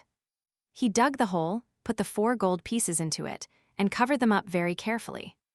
"Now," said the fox, "go to that nearby brook, bring back a pail full of water, and sprinkle it over the spot."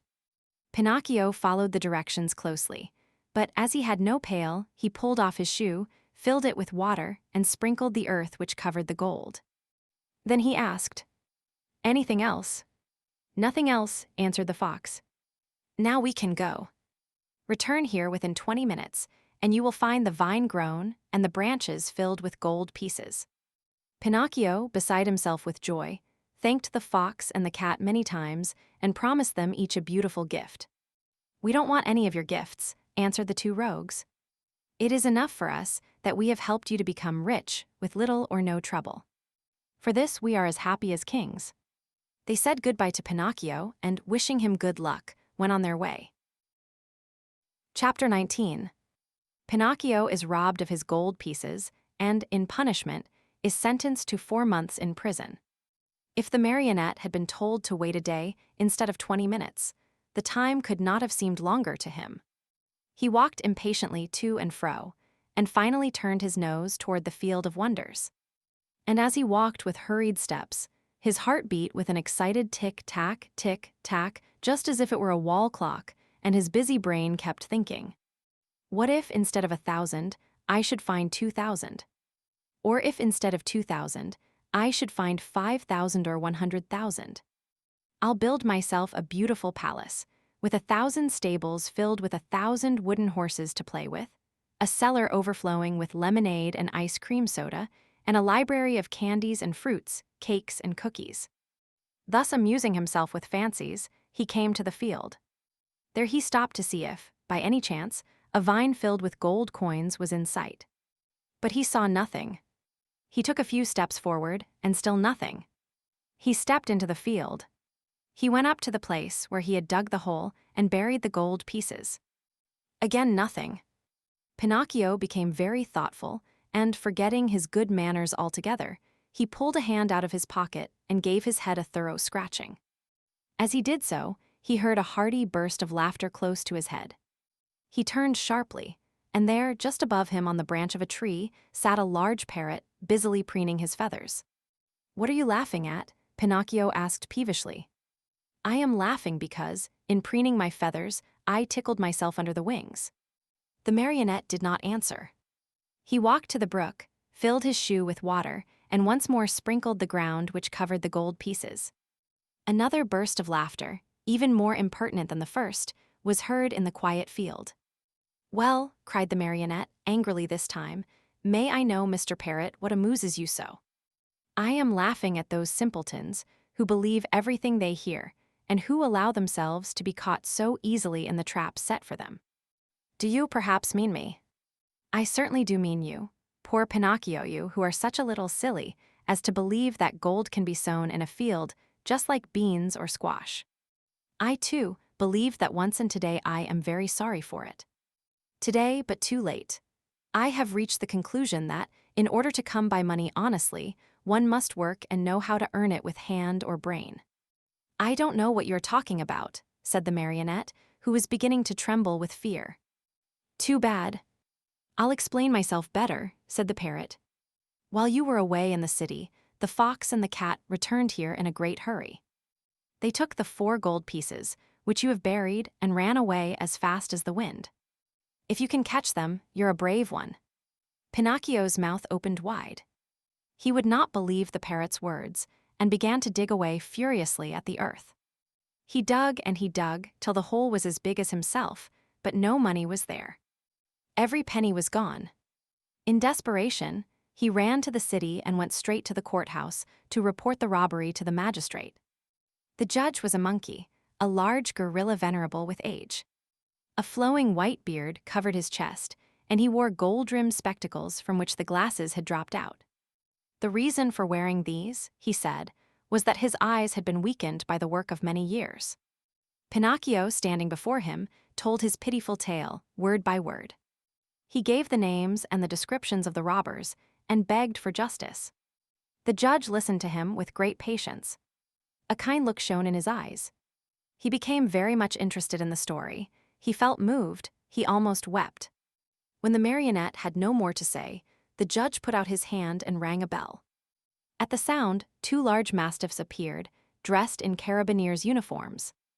Then the magistrate, pointing to Pinocchio, said in a very solemn voice, "This poor simpleton has been robbed of 4 gold pieces. Take him, therefore, and throw him into prison." The marionette, on hearing this sentence passed upon him, was thoroughly stunned. He tried to protest, but the 2 officers clapped their paws on his mouth and hustled him away to jail. There he had to remain for 4 long, weary months. And if it had not been for a very lucky chance, he probably would have had to stay there longer. For my dear children, you must know that it happened just then that the young emperor who ruled over the city of Simple Simons had gained a great victory over his enemy. And in celebration thereof, he had ordered illuminations, fireworks, shows of all kinds, and, best of all, the opening of all prison doors. "If the others go, I go too," said Pinocchio to the jailer. "Not you," answered the jailer. "You are one of those." "I beg your pardon," interrupted Pinocchio, "I too am a thief." "In that case you also are free," said the jailer. Taking off his cap, he bowed low and opened the door of the prison, and Pinocchio ran out and away, with never a look backward. Chapter 20. Freed from prison, Pinocchio sets out to return to the fairy, but on the way he meets a serpent and later is caught in a trap. Fancy the happiness of Pinocchio on finding himself free. Without saying yes or no, he fled from the city and set out on the road that was to take him back to the house of the lovely fairy. It had rained for many days, and the road was so muddy that, at times, Pinocchio sank down almost to his knees. But he kept on bravely. Tormented by the wish to see his father and his fairy sister with azure hair, he raced like a greyhound. As he ran, he was splashed with mud even up to his cap. "How unhappy I have been," he said to himself. "And yet I deserve everything, for I am certainly very stubborn and stupid. I will always have my own way. I won't listen to those who love me and who have more brains than I. But from now on, I'll be different, and I'll try to become a most obedient boy. I have found out, beyond any doubt whatever, that disobedient boys are certainly far from happy, and that, in the long run, they always lose out. I wonder if Father is waiting for me. Will I find him at the fairy's house? It is so long, poor man, since I have seen him, and I do so want his love and his kisses. And will the fairy ever forgive me for all I have done? She who has been so good to me, and to whom I owe my life. Can there be a worse or more heartless boy than I am anywhere? As he spoke, he stopped suddenly, frozen with terror. What was the matter? An immense serpent lay stretched across the road, a serpent with a bright green skin, fiery eyes which glowed and burned, and a pointed tail that smoked like a chimney. How frightened was poor Pinocchio! He ran back wildly for half a mile, and at last settled himself atop a heap of stones to wait for the serpent to go on his way and leave the road clear for him. He waited an hour, 2 hours, 3 hours, but the serpent was always there, and even from afar one could see the flash of his red eyes and the column of smoke which rose from his long, pointed tail. Pinocchio, trying to feel very brave, walked straight up to him and said in a sweet, soothing voice, "I beg your pardon, Mr. Serpent. Would you be so kind as to step aside to let me pass?" He might as well have talked to a wall. The serpent never moved. Once more in the same sweet voice, he spoke. "You must know, Mr. Serpent, that I am going home where my father is waiting for me. It is so long since I have seen him. Would you mind very much if I passed?" He waited for some sign of an answer to his questions, but the answer did not come. On the contrary, the green serpent, who had seemed, until then, wide awake and full of life, became suddenly very quiet and still. His eyes closed and his tail stopped smoking. "Is he dead, I wonder?" said Pinocchio, rubbing his hands together happily. Without a moment's hesitation, he started to step over him, but he had just raised one leg when the serpent shot up like a spring, and the marionette fell head over heels backward. He fell so awkwardly that his head stuck in the mud, and there he stood with his legs straight up in the air. At the sight of the marionette kicking and squirming like a young whirlwind, the serpent laughed so heartily and so long that at last he burst an artery and died on the spot. Pinocchio freed himself from his awkward position and once more began to run in order to reach the fairy's house before dark. As he went, the pangs of hunger grew so strong that, unable to withstand them, he jumped into a field to pick a few grapes that tempted him. Woe to him! No sooner had he reached the grapevine than crack went his legs. The poor marionette was caught in a trap set there by a farmer for some weasels, which came every night to steal his chickens. Chapter 21. Pinocchio is caught by a farmer, who uses him as a watchdog for his chicken coop. Pinocchio, as you may well imagine, began to scream and weep and beg, but all was of no use, for no houses were to be seen and not a soul passed by on the road. Night came on. A little because of the sharp pain in his legs, a little because of fright at finding himself alone in the darkness of the field, the marionette was about to faint when he saw a tiny glowworm flickering by. He called to her and said, "Dear little glowworm, will you set me free?" "Poor little fellow," replied the glowworm, stopping to look at him with pity. "How came you to be caught in this trap?" "I stepped into this lonely field to take a few grapes and—" "Are the grapes yours?" "No." "Who has taught you to take things that do not belong to you?" "I was hungry." "Hunger, my boy, is no reason for taking something which belongs to another." It's true," cried Pinocchio in tears. "I won't do it again." Just then, the conversation was interrupted by approaching footsteps. It was the owner of the field, who was coming on tiptoes to see if, by chance, he had caught the weasels which had been eating his chickens. Great was his surprise when, on holding up his lantern, he saw that, instead of a weasel, he had caught a boy. "Ah, you little thief," said the farmer in an angry voice. "So you are the one who steals my chickens?" "Not I." No," cried Pinocchio, sobbing bitterly. "I came here only to take a very few grapes. He who steals grapes may very easily steal chickens also. Take my word for it, I'll give you a lesson that you'll remember for a long while." He opened the trap, grabbed the marionette by the collar, and carried him to the house as if he were a puppy. When he reached the yard in front of the house, he flung him to the ground, put a foot on his neck, and said to him roughly, "It is late now and it's time for bed. Tomorrow we'll settle matters. In the meantime, since my watchdog died today, you may take his place and guard my hen house." No sooner said than done. He slipped a dog collar around Pinocchio's neck and tightened it so that it would not come off. A long iron chain was tied to the collar. The other end of the chain was nailed to the wall. "If tonight it should happen to rain," said the farmer, "you can sleep in that little doghouse nearby, where you will find plenty of straw for a soft bed. It has been Melampo's bed for 3 years, and it will be good enough for you. And if, by any chance, any thieves should come, be sure to bark." After this last warning, the farmer went into the house and closed the door and barred it. Poor Pinocchio huddled close to the doghouse, more dead than alive from cold, hunger, and fright. Now and again, he pulled and tugged at the collar, which nearly choked him, and cried out in a weak voice, "I deserve it. Yes, I deserve it. I have been nothing but a truant and a vagabond. I have never obeyed anyone, and I have always done as I pleased. If I were only like so many others and had studied and worked and stayed with my poor old father, I should not find myself here now, in this field and in the darkness, taking the place of a farmer's watchdog. Oh, if I could start all over again. But what is done can't be undone, and I must be patient." After this little sermon to himself, which came from the very depths of his heart, Pinocchio went into the doghouse and fell asleep. Chapter 22. Pinocchio discovers the thieves, and, as a reward for faithfulness, he regains his liberty. Even though a boy may be very unhappy, he very seldom loses sleep over his worries. The marionette, being no exception to this rule, slept on peacefully for a few hours till well along toward midnight, when he was awakened by strange whisperings and stealthy sounds coming from the yard. He stuck his nose out of the doghouse and saw 4 slender, hairy animals.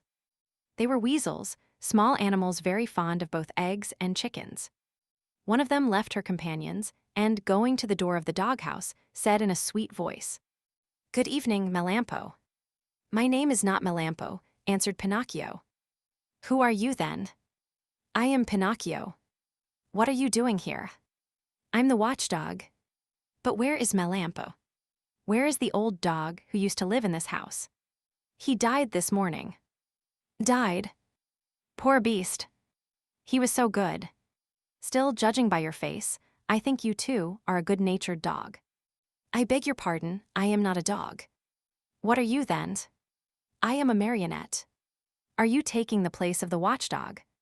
"I'm sorry to say that I am." "I'm being punished." "Well, I shall make the same terms with you that we had with the dead Melampo. I am sure you will be glad to hear them." "And what are the terms?"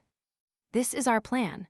We'll come once in a while, as in the past, to pay a visit to this hen house, and we'll take away 8 chickens. Of these, 7 are for us, and 1 for you, provided, of course, that you will make believe you are sleeping and will not bark for the farmer." "Did Melampo really do that?" asked Pinocchio. "Indeed he did, and because of that we were the best of friends. Sleep away peacefully, and remember that before we go, we shall leave you a nice, fat chicken all ready for your breakfast in the morning. Is that understood?" "Even too well," answered Pinocchio. And shaking his head in a threatening manner, he seemed to say, "We'll talk this over in a few minutes, my friends." As soon as the 4 weasels had talked things over, they went straight to the chicken coop, which stood close to the doghouse. Digging busily with teeth and claws, they opened the little door and slipped in. But they were no sooner in than they heard the door close with a sharp bang. The one who had done the trick was Pinocchio, who, not satisfied with that, dragged a heavy stone in front of it. That done, he started to bark. And he barked as if he were a real watchdog. Bow, wow, wow. Bow, wow. The farmer heard the loud barks and jumped out of bed. Taking his gun, he leaped to the window and shouted, "What's the matter?" "The thieves are here," answered Pinocchio. "Where are they?" "In the chicken coop." "I'll come down in a second." And, in fact, he was down in the yard in a twinkling and running toward the chicken coop. He opened the door, pulled out the weasels one by one, and, after tying them in a bag, said to them in a happy voice, "You're in my hands at last. I could punish you now, but I'll wait. In the morning, you may come with me to the inn, and there you'll make a fine dinner for some hungry mortal. It is really too great an honor for you, one you do not deserve. But, as you see, I am really a very kind and generous man, and I am going to do this for you." Then he went up to Pinocchio and began to pet and caress him. "How did you ever find them out so quickly? And to think that Melampo, my faithful Melampo, never saw them in all these years." The marionette could have told, then and there, all he knew about the shameful contract between the dog and the weasels, but thinking of the dead dog, he said to himself, "Melampo is dead. What is the use of accusing him? The dead are gone, and they cannot defend themselves. The best thing to do is to leave them in peace." "Were you awake or asleep when they came?" continued the farmer. "I was asleep," answered Pinocchio, "but they awakened me with their whisperings. One of them even came to the door of the doghouse and said to me, 'If you promise not to bark, we will make you a present of one of the chickens for your breakfast.' Did you hear that? They had the audacity to make such a proposition as that to me. For you must know that, though I am a very wicked marionette full of faults, still I never have been, nor ever shall be, bribed." "Fine boy," cried the farmer, slapping him on the shoulder in a friendly way. "You ought to be proud of yourself. And to show you what I think of you, you are free from this instant." And he slipped the dog collar from his neck. Chapter 23. Pinocchio weeps upon learning that the lovely maiden with azure hair is dead. He meets a pigeon, who carries him to the seashore. He throws himself into the sea to go to the aid of his father. As soon as Pinocchio no longer felt the shameful weight of the dog collar around his neck, he started to run across the fields and meadows, and never stopped till he came to the main road that was to take him to the fairy's house. When he reached it, he looked into the valley far below him, and there he saw the wood where unluckily he had met the fox and the cat, and the tall oak tree where he had been hanged. But though he searched far and near, he could not see the house where the fairy with the azure hair lived. He became terribly frightened, and, running as fast as he could, he finally came to the spot where it had once stood. The little house was no longer there. In its place lay a small marble slab, which bore this sad inscription: "Here lies the lovely fairy with azure hair, who died of grief when abandoned by her little brother Pinocchio." The poor marionette was heartbroken at reading these words. He fell to the ground, and, covering the cold marble with kisses, burst into bitter tears. He cried all night, and dawn found him still there, though his tears had dried and only hard, dry sobs shook his wooden frame. But these were so loud that they could be heard by the faraway hills. As he sobbed, he said to himself, "Oh, my fairy, my dear, dear fairy, why did you die? Why did I not die, who am so bad instead of you, who are so good? And my father, where can he be? Please, dear fairy, tell me where he is, and I shall never, never leave him again. You are not really dead, are you? If you love me, you will come back, alive as before. Don't you feel sorry for me? I'm so lonely. If the two assassins come, they'll hang me again from the giant oak tree, and I will really die, this time. What shall I do alone in the world? Now that you are dead and my father is lost, where shall I eat? Where shall I sleep? Who will make my new clothes? Oh, I want to die. Yes, I want to die. Oh, oh, oh. Poor Pinocchio. He even tried to tear his hair, but as it was only painted on his wooden head, he could not even pull it. Just then, a large pigeon flew far above him. Seeing the marionette, he cried to him, "Tell me, little boy, what are you doing there? Can't you see?" "I'm crying," cried Pinocchio, lifting his head toward the voice and rubbing his eyes with his sleeve. "Tell me," asked the pigeon, "do you by chance know of a marionette Pinocchio by name?" "Pinocchio." "Did you say Pinocchio?" replied the marionette, jumping to his feet. "Why, I am Pinocchio." At this answer, the pigeon flew swiftly down to the earth. He was much larger than a turkey. "Then you know Geppetto also." "Do I know him?" "He's my father, my poor, dear father." "Has he, perhaps, spoken to you of me? Will you take me to him? Is he still alive? Answer me, please. Is he still alive?" I left him 3 days ago on the shore of a large sea. What was he doing? He was building a little boat with which to cross the ocean. For the last 4 months, that poor man has been wandering around Europe, looking for you. Not having found you yet, he has made up his mind to look for you in the New World, far across the ocean.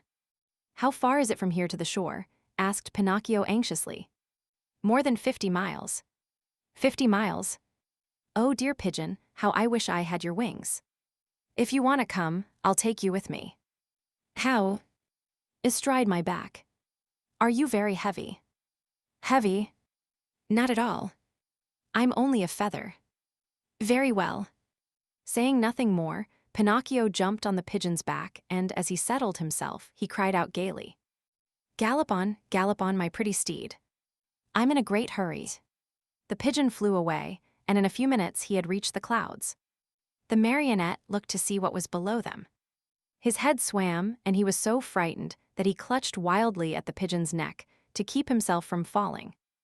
They flew all day. Toward evening the pigeon said, I'm very thirsty. And I'm very hungry, said Pinocchio. Let us stop a few minutes at that pigeon coop down there. Then we can go on and be at the seashore in the morning.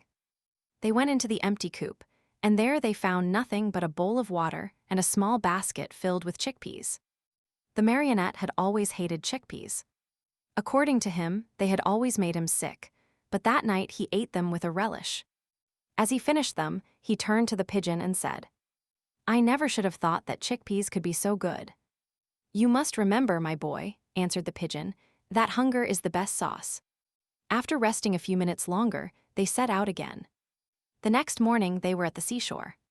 Pinocchio jumped off the pigeon's back, and the pigeon, not wanting any thanks for a kind deed, flew away swiftly and disappeared. The shore was full of people, shrieking and tearing their hair as they looked toward the sea. What has happened? Asked Pinocchio of a little old woman. A poor old father lost his only son some time ago, and today he built a tiny boat for himself in order to go in search of him across the ocean. The water is very rough, and we're afraid he will be drowned. Where is the little boat? There. Straight down there, answered the little old woman, pointing to a tiny shadow, no bigger than a nutshell, floating on the sea. Pinocchio looked closely for a few minutes, and then gave a sharp cry. It's my father. It's my father. Meanwhile, the little boat, tossed about by the angry waters, appeared and disappeared in the waves. And Pinocchio, standing on a high rock tired out with searching, waved to him with hand and cap and even with his nose.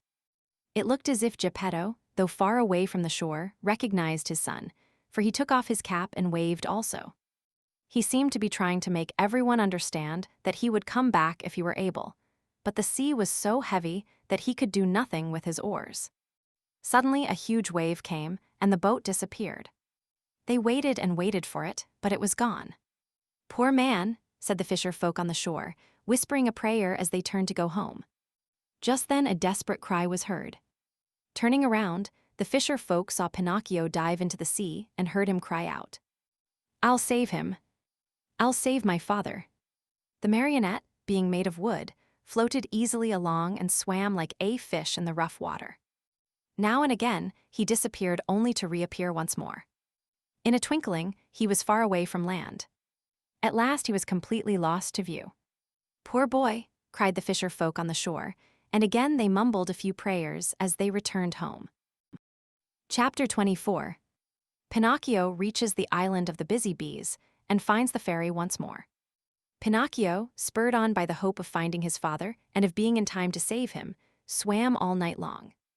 And what a horrible night it was. It poured rain, it hailed, it thundered, and the lightning was so bright that it turned the night into day. At dawn he saw, not far away from him, a long stretch of sand. It was an island in the middle of the sea. Pinocchio tried his best to get there, but he couldn't. The waves played with him and tossed him about as if he were a twig or a bit of straw. At last, and luckily for him, a tremendous wave tossed him to the very spot where he wanted to be. The blow from the wave was so strong that, as he fell to the ground, his joints cracked and almost broke. But nothing daunted, he jumped to his feet and cried, Once more I have escaped with my life. Little by little the sky cleared. The sun came out in full splendor, and the sea became as calm as a lake. Then the marionette took off his clothes and laid them on the sand to dry. He looked over the waters to see whether he might catch sight of a boat with a little man in it. He searched and he searched, but he saw nothing except sea and sky and far away a few sails, so small that they might have been birds. If only I knew the name of this island, he said to himself. If I even knew what kind of people I would find here. But whom shall I ask? There is no one here. The idea of finding himself in so lonesome a spot made him so sad that he was about to cry.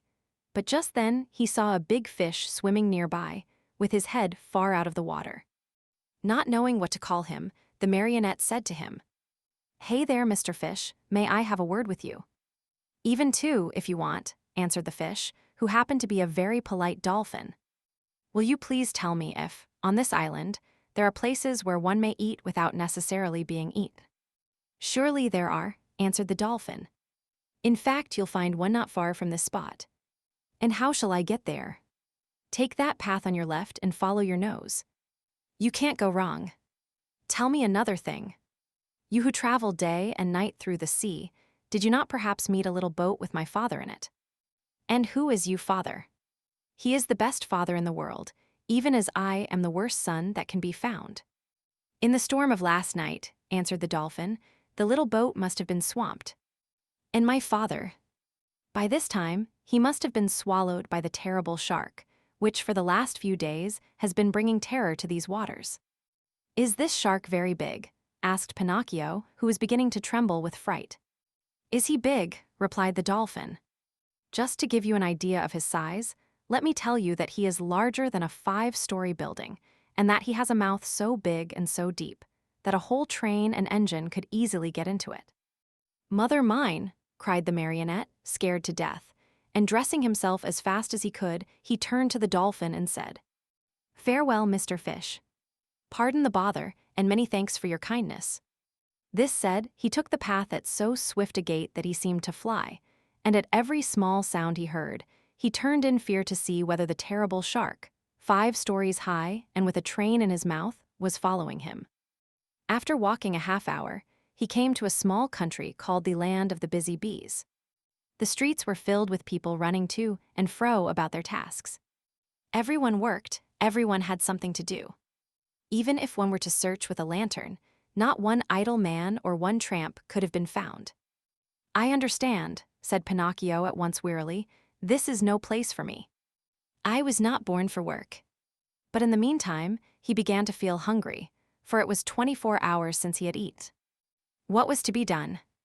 There were only 2 means left to him in order to get a bite to eat. He had either to work or to beg.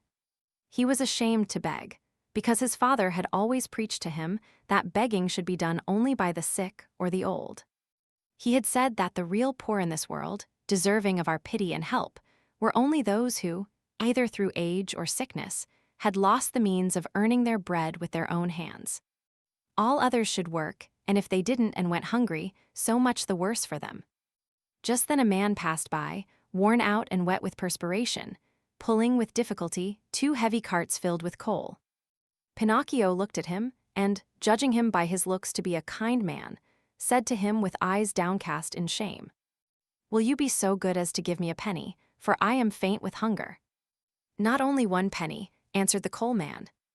"I'll give you 4 if you will help me pull these 2 wagons." "I am surprised," answered the marionette, very much offended. "I wish you to know that I never have been a donkey, nor have I ever pulled a wagon." "So much the better for you," answered the coal man. "Then, my boy, if you are really faint with hunger, eat 2 slices of your pride, and I hope they don't give you indigestion." A few minutes after, a bricklayer passed by, carrying a pail full of plaster on his shoulder. "Good man, will you be kind enough to give a penny to a poor boy who is yawning from hunger?" "Gladly," answered the bricklayer. "Come with me and carry some plaster, and instead of 1 penny, I'll give you 5. "But the plaster is heavy," answered Pinocchio, "and the work too hard for me." "If the work is too hard for you, my boy, enjoy your yawns and may they bring you luck." In less than a half-hour, at least 20 people passed and Pinocchio begged of each one, but they all answered, Aren't you ashamed? Instead of being a beggar in the streets, why don't you look for work and earn your own bread?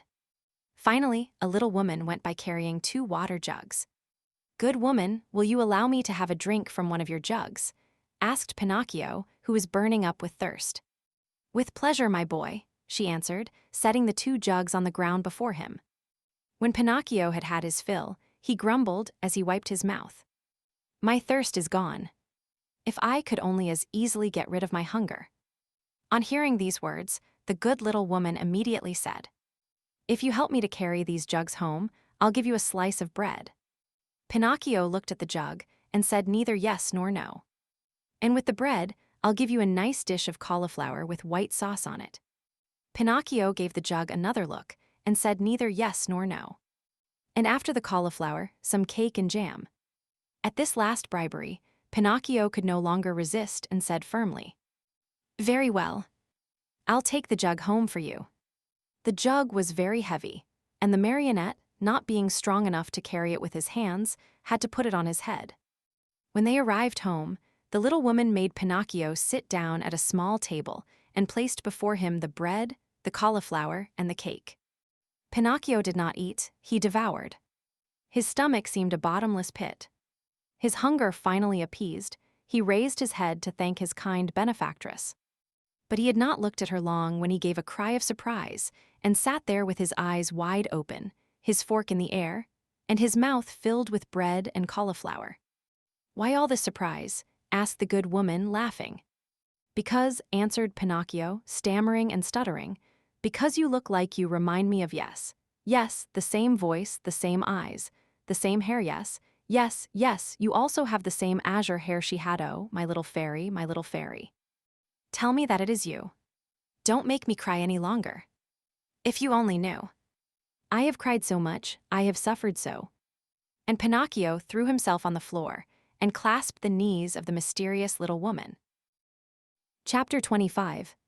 Pinocchio promises the fairy to be good and to study, as he is growing tired of being a marionette and wishes to become a real boy.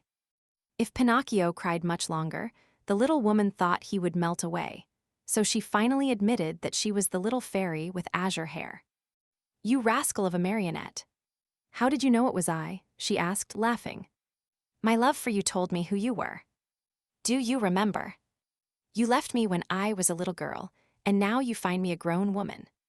I am so old, I could almost be your mother. I am very glad of that, for then I can call you mother instead of sister. For a long time I have wanted a mother, just like other boys. But how did you grow so quickly? That's a secret. Tell it to me. I also want to grow a little. Look at me. I have never grown higher than a penny's worth of cheese. But you can't grow, answered the fairy. Why not? Because marionettes never grow. They are born marionettes, they live marionettes, and they die marionettes. Oh, I'm tired of always being a marionette, cried Pinocchio disgustedly. It's about time for me to grow into a man, as everyone else does. And you will, if you deserve it. Really? What can I do to deserve it? It's a very simple matter.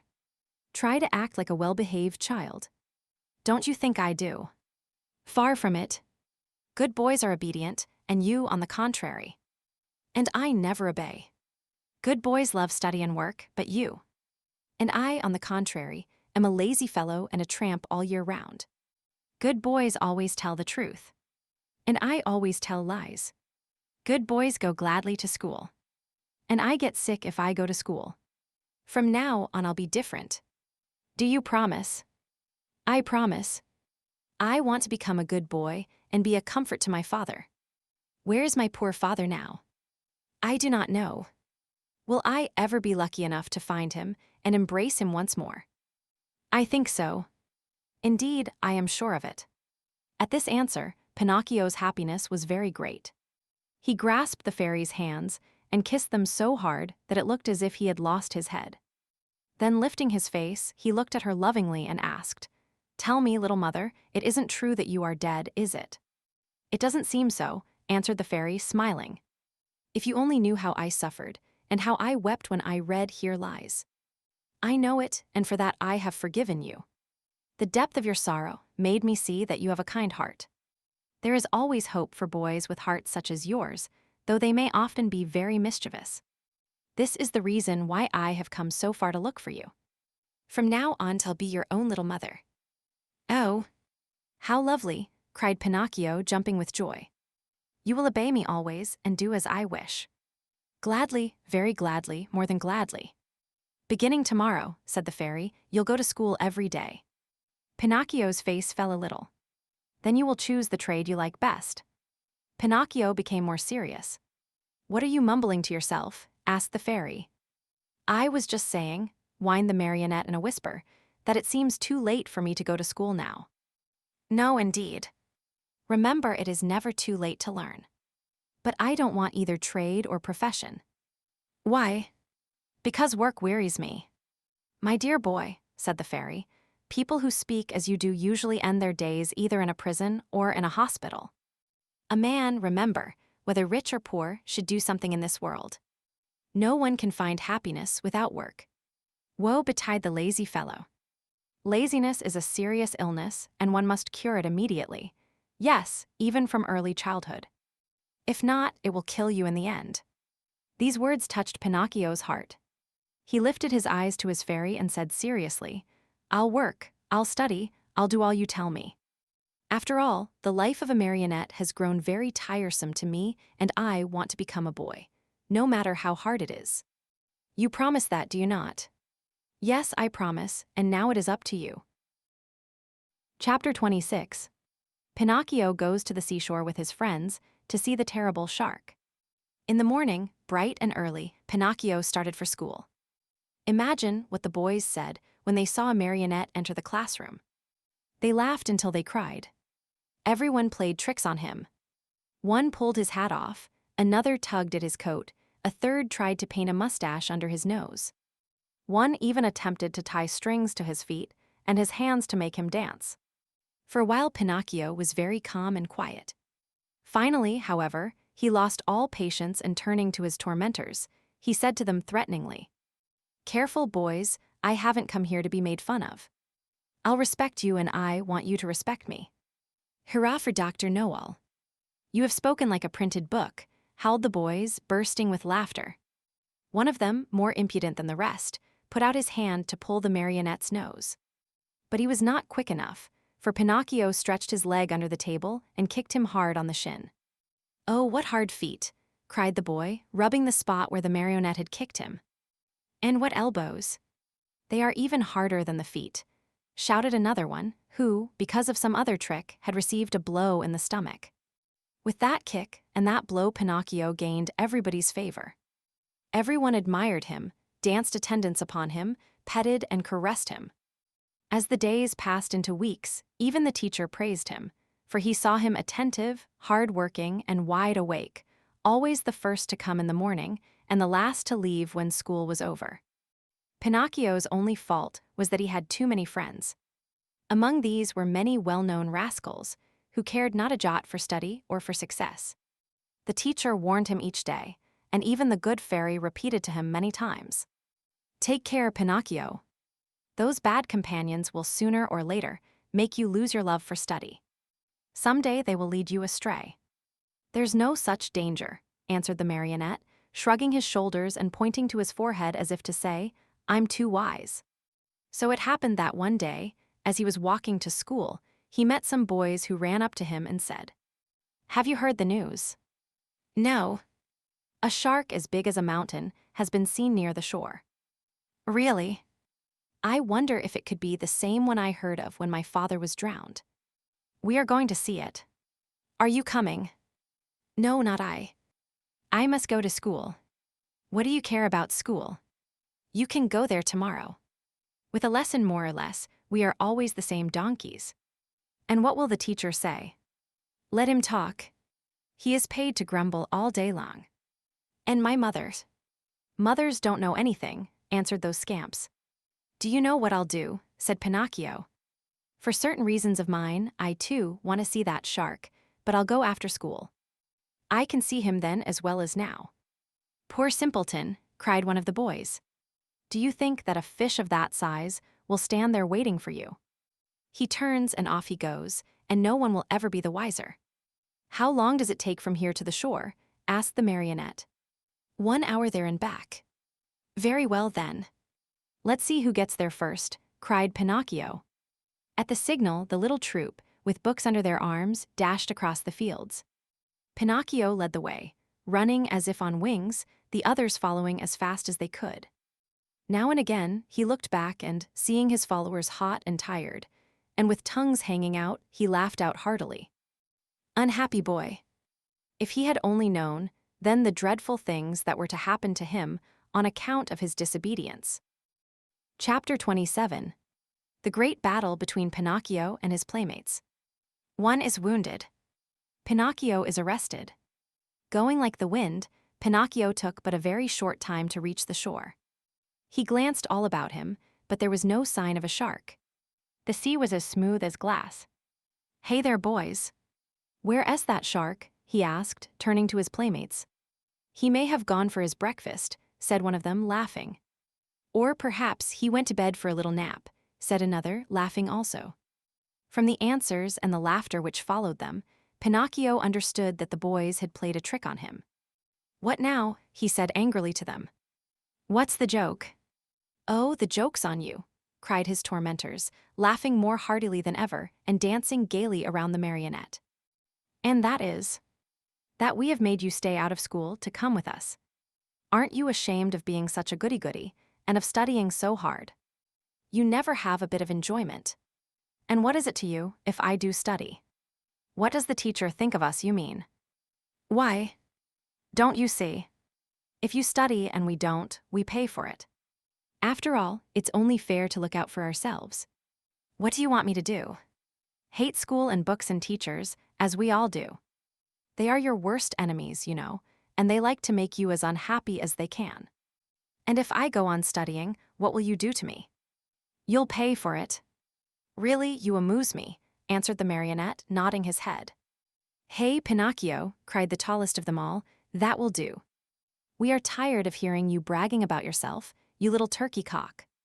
You may not be afraid of us, but remember we are not afraid of you, either. You are alone, you know, and we are 7. Like the 7 sins, said Pinocchio, still laughing. Did you hear that? He has insulted us all. He has called us sins. Pinocchio, apologize for that or look out. Cuckoo, said the marionette, mocking them with his thumb to his nose. You'll be sorry. Cuckoo. We'll whip you soundly. Cuckoo. You'll go home with a broken nose. Cuckoo. Very well then. Take that and keep it for your supper, called out the boldest of his tormentors. And with the words, he gave Pinocchio a terrible blow on the head. Pinocchio answered with another blow, and that was the signal for the beginning of the fray. In a few moments, the fight raged hot and heavy on both sides. Pinocchio, although alone, defended himself bravely. With those 2 wooden feet of his, he worked so fast that his opponents kept at a respectful distance. Wherever they landed, they left their painful mark, and the boys could only run away and howl. Enraged at not being able to fight the marionette at close quarters, they started to throw all kinds of books at him. Readers, geographies, histories, grammars flew in all directions. But Pinocchio was keen of eye and swift of movement, and the books only passed over his head, landed in the sea, and disappeared. The fish, thinking they might be good to eat, came to the top of the water in great numbers. Some took a nibble, some took a bite, but no sooner had they tasted a page or 2 than they spat them out with a wry face as if to say, "What a horrid taste! Our own food is so much better." Meanwhile, the battle waxed more and more furious. At the noise, a large crab crawled slowly out of the water, and with a voice that sounded like a trombone suffering from a cold, he cried out, "Stop fighting, you rascals! These battles between boys rarely end well. Trouble is sure to come to you." Poor crab! He might as well have spoken to the wind. Instead of listening to his good advice, Pinocchio turned to him and said as roughly as he knew how, "Keep quiet, ugly gab. It would be better for you to chew a few cough drops to get rid of that cold you have. Go to bed and sleep. You will feel better in the morning. In the meantime, the boys, having used all their books, looked around for new ammunition. Seeing Pinocchio's bundle lying idle nearby, they somehow managed to get hold of it.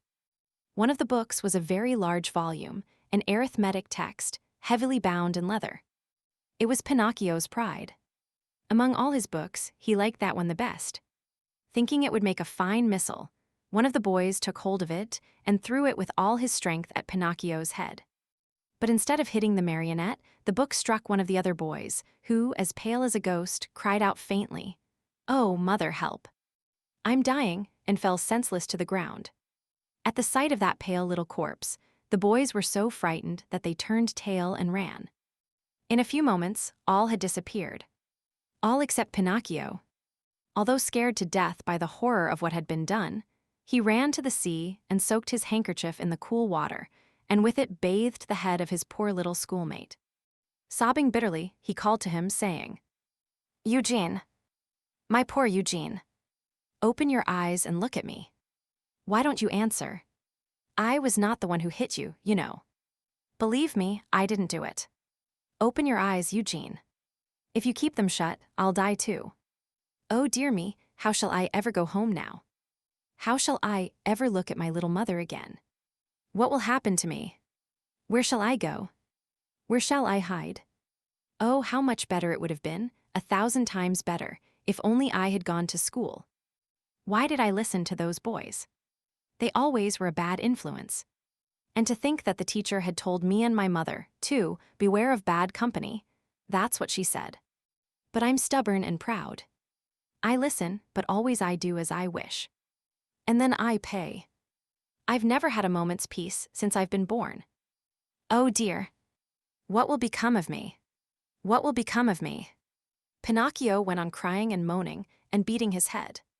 Again and again he called to his little friend, when suddenly he heard heavy steps approaching. He looked up and saw 2 tall carabineers near him. "What are you doing stretched out on the ground?" they asked Pinocchio. "I'm helping this schoolfellow of mine." "Has he fainted?" "I should say so," said one of the carabineers, bending to look at Eugene. "This boy has been wounded on the temple." "Who has hurt him?" "Not I," stammered the marionette, who had hardly a breath left in his whole body. "If it wasn't you, who was it then?" "Not I," repeated Pinocchio. "And with what was he wounded?" "With this book," and the marionette picked up the arithmetic text to show it to the officer. "And whose book is this?" "Mine." "Enough.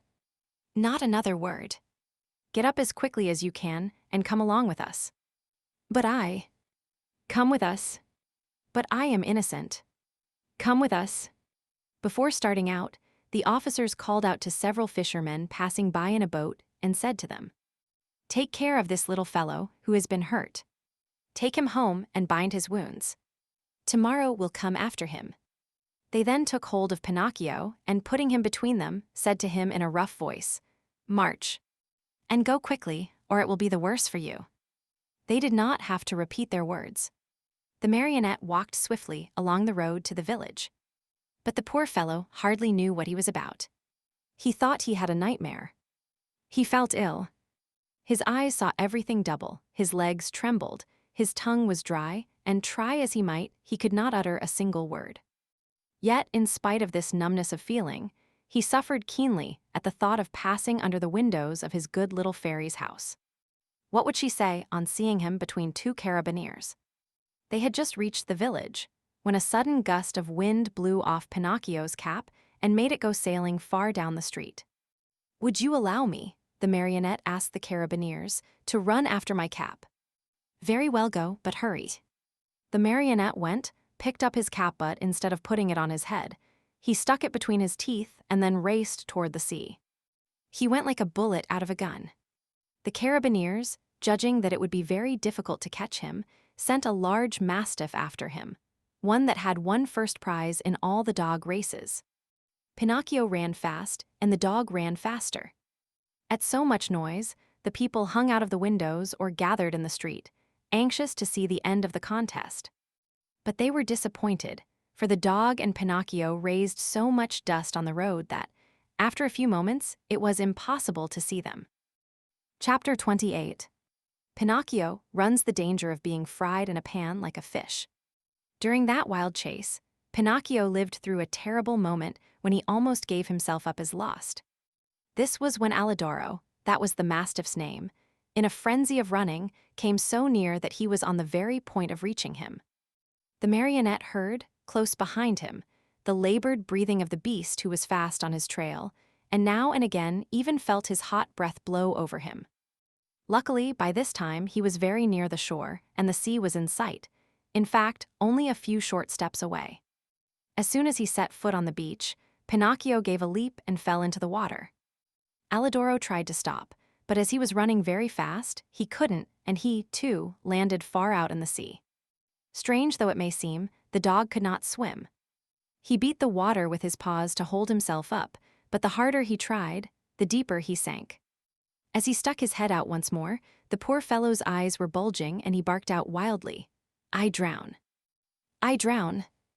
"Drown," answered Pinocchio from afar, happy at his escape. "Help, Pinocchio, dear little Pinocchio. Save me from death." At those cries of suffering, the marionette, who after all had a very kind heart, was moved to compassion. He turned toward the poor animal and said to him, "But if I help you, will you promise not to bother me again by running after me?" "I promise. I promise. Only hurry, for if you wait another second, I'll be dead and gone." Pinocchio hesitated still another minute.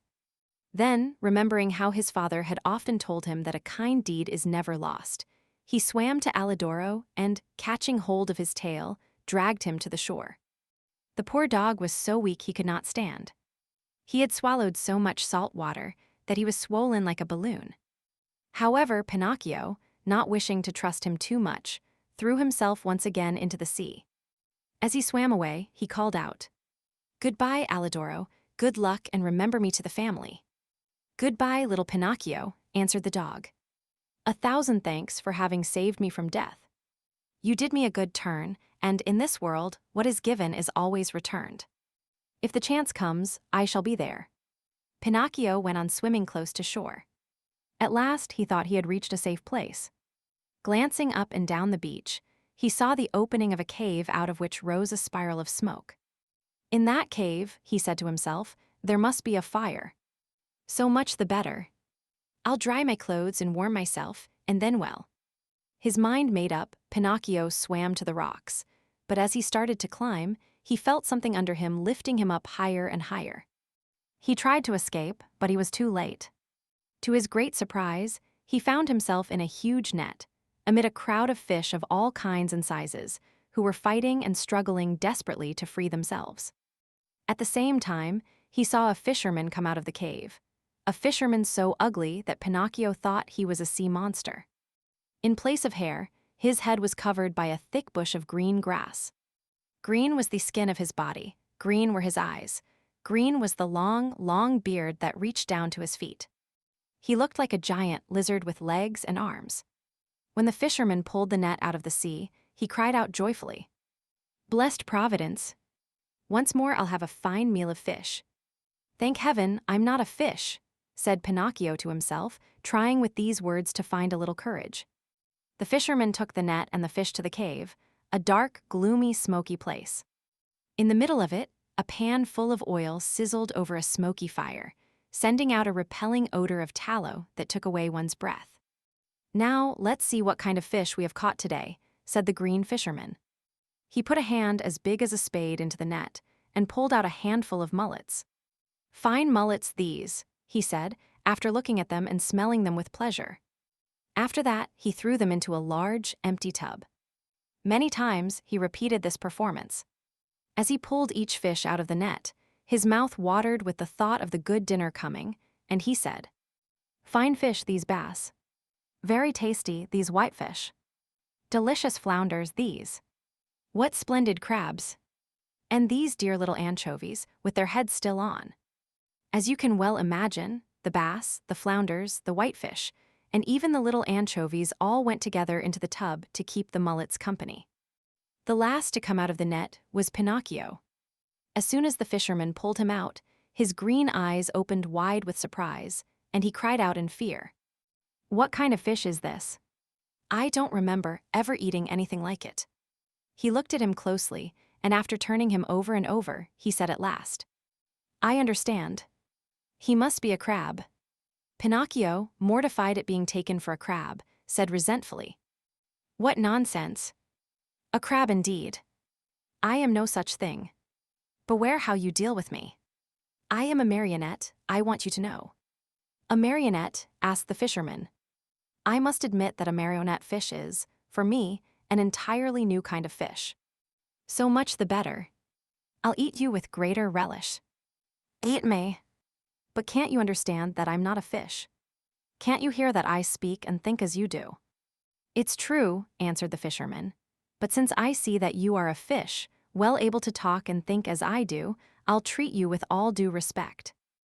And that, as a sign of my particular esteem, I'll leave to you the choice of the manner in which you are to be cooked. Do you wish to be fried in a pan, or do you prefer to be cooked with tomato sauce? To tell you the truth, answered Pinocchio, if I must choose, I should much rather go free so I may return home. Are you fooling? Do you think that I want to lose the opportunity to taste such a rare fish? A marionette fish does not come very often to these seas. Leave it to me. I'll fry you in the pan with the others. I know you'll like it. It's always a comfort to find oneself in good company. The unlucky marionette, hearing this, began to cry and wail and beg. With tears streaming down his cheeks, he said, How much better it would have been for me to go to school. I did listen to my playmates, and now I am paying for it. Oh, oh, oh. And as he struggled and squirmed like an eel to escape from him, the green fisherman took a stout cord and tied him hand and foot, and threw him into the bottom of the tub with the others. Then he pulled a wooden bowl full of flour out of a cupboard and started to roll the fish into it, one by one. When they were white with it, he threw them into the pan. The first to dance in the hot oil were the mullets, the bass followed, then the whitefish, the flounders, and the anchovies. Pinocchio's turn came last. Seeing himself so near to death, and such a horrible death, he began to tremble so with fright that he had no voice left with which to beg for his life. The poor boy beseeched only with his eyes. But the green fisherman, not even noticing that it was he, turned him over and over in the flour until he looked like a marionette made of chalk. Then he took him by the head and... Chapter 29. Pinocchio returns to the fairy's house, and she promises him that on the morrow he will cease to be a marionette and become a boy. A wonderful party of coffee and milk to celebrate the great event. Mindful of what the fisherman had said, Pinocchio knew that all hope of being saved had gone. He closed his eyes and waited for the final moment. Suddenly, a large dog, attracted by the odor of the boiling oil, came running into the cave. Get out, cried the fisherman threateningly and still holding onto the marionette, who was all covered with flour. But the poor dog was very hungry, and whining and wagging his tail, he tried to say, Give me a bite of the fish and I'll go in peace. Get out, I say, repeated the fisherman. And he drew back his foot to give the dog a kick. Then the dog, who, being really hungry, would take no refusal, turned in a rage toward the fisherman and bared his terrible fangs. And at that moment, a pitiful little voice was heard saying, Save me, Alidoro, if you don't, I fry. The dog immediately recognized Pinocchio's voice. Great was his surprise to find that the voice came from the little flour-covered bundle that the fisherman held in his hand. Then what did he do? With one great leap, he grasped that bundle in his mouth, and holding it lightly between his teeth, ran through the door and disappeared like a flash. The fisherman, angry at seeing his meal snatched from under his nose, ran after the dog, but a bad fit of coughing made him stop and turn back. Meanwhile, Alidoro, as soon as he had found the road which led to the village, stopped and dropped Pinocchio softly to the ground. How much I do thank you, said the marionette. It is not necessary, answered the dog. You saved me once, and what is given is always returned. We are in this world to help one another. But how did you get in that cave? I was lying here on the sand more dead than alive, when an appetizing odor of fried fish came to me. That odor tickled my hunger, and I followed it. Oh, if I had come a moment later. Don't speak about it, wailed Pinocchio, still trembling with fright. Don't say a word. If you had come a moment later, I would be fried, eaten, and digested by this time. I shiver at the mere thought of it. Alidoro laughingly held out his paw to the marionette, who shook it heartily, feeling that now he and the dog were good friends. Then they bid each other goodbye, and the dog went home. Pinocchio, left alone, walked toward a little hut nearby, where an old man sat at the door sunning himself, and asked, "Tell me, good man, have you heard anything of a poor boy with a wounded head, whose name was Eugene?" The boy was brought to this hut, and now he is dead, Pinocchio interrupted sorrowfully. No, he is now alive, and he has already returned home. Really? Really? Cried the marionette, jumping around with joy. Then the wound was not serious. But it might have been and even mortal, answered the old man, for a heavy book was thrown at his head. And who threw it? A schoolmate of his, a certain Pinocchio. And who is this Pinocchio? Asked the marionette, feigning ignorance. They say he is a mischief maker, a tramp, a street urchin. Calumnies. All calumnies. Do you know this Pinocchio? By sight, answered the marionette. And what do you think of him? Asked the old man. I think he's a very good boy, fond of study, obedient, kind to his father, and to his whole family. As he was telling all these enormous lies about himself, Pinocchio touched his nose and found it twice as long as it should be. Scared out of his wits, he cried out, "Don't listen to me, good man. All the wonderful things I have said are not true at all. I know Pinocchio well, and he is indeed a very wicked fellow, lazy and disobedient, who instead of going to school, runs away with his playmates to have a good time." At this speech, his nose returned to its natural size. "Why are you so pale?" the old man asked suddenly. "Let me tell you. Without knowing it, I rubbed myself against a newly painted wall," he lied, ashamed to say that he had been made ready for the frying pan. "What have you done with your coat, and your hat, and your breeches?"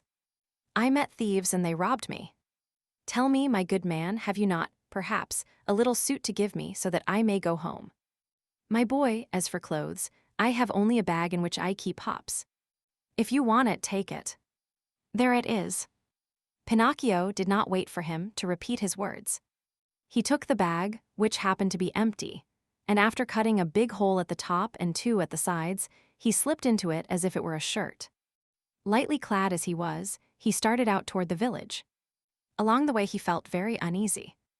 In fact, he was so unhappy that he went along taking 2 steps forward and 1 back, and as he went he said to himself, "How shall I ever face my good little fairy? What will she say when she sees me? Will she forgive this last trick of mine? I am sure she won't. Oh no, she won't. And I deserve it as usual. For I am a rascal, fine on promises which I never keep." He came to the village late at night. It was so dark he could see nothing, and it was raining pitchforks. Pinocchio went straight to the fairy's house, firmly resolved to knock at the door. When he found himself there, he lost courage and ran back a few steps. A second time he came to the door, and again he ran back. A third time he repeated his performance. The fourth time, before he had time to lose his courage, he grasped the knocker and made a faint sound with it. He waited and waited and waited. Finally, after a full half-hour, a top-floor window, the house had 4 stories, opened and Pinocchio saw a large snail look out. A tiny light glowed on top of her head. "Who knocks at this late hour?" she called. "Is the fairy home?" asked the marionette. "The fairy is asleep and does not wish to be disturbed." "Who are you?" "It is I." "Who's I?" "Pinocchio." "Who is Pinocchio?" "The marionette, the one who lives in the fairy's house." "Oh, I understand," said the snail. "Wait for me there. I'll come down to open the door for you. Hurry, I beg of you, for I am dying of cold." "My boy, I am a snail and snails are never in a hurry."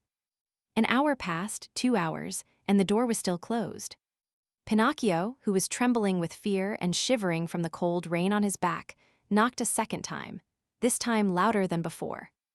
At that second knock, a window on the 3rd floor opened, and the same snail looked out. "Dear little snail," cried Pinocchio from the street. I have been waiting 2 hours for you.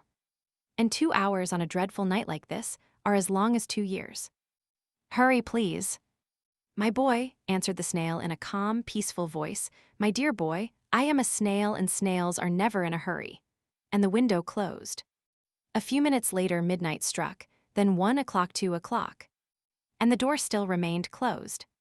Then Pinocchio, losing all patience, grabbed the knocker with both hands, fully determined to awaken the whole house and street with it. As soon as he touched the knocker, however, it became an eel and wiggled away into the darkness. Really? Cried Pinocchio, blind with rage. If the knocker is gone, I can still use my feet. He stepped back and gave the door a most solemn kick. He kicked so hard that his foot went straight through the door, and his leg followed almost to the knee. No matter how he pulled and tugged, he could not pull it out. There he stayed as if nailed to the door.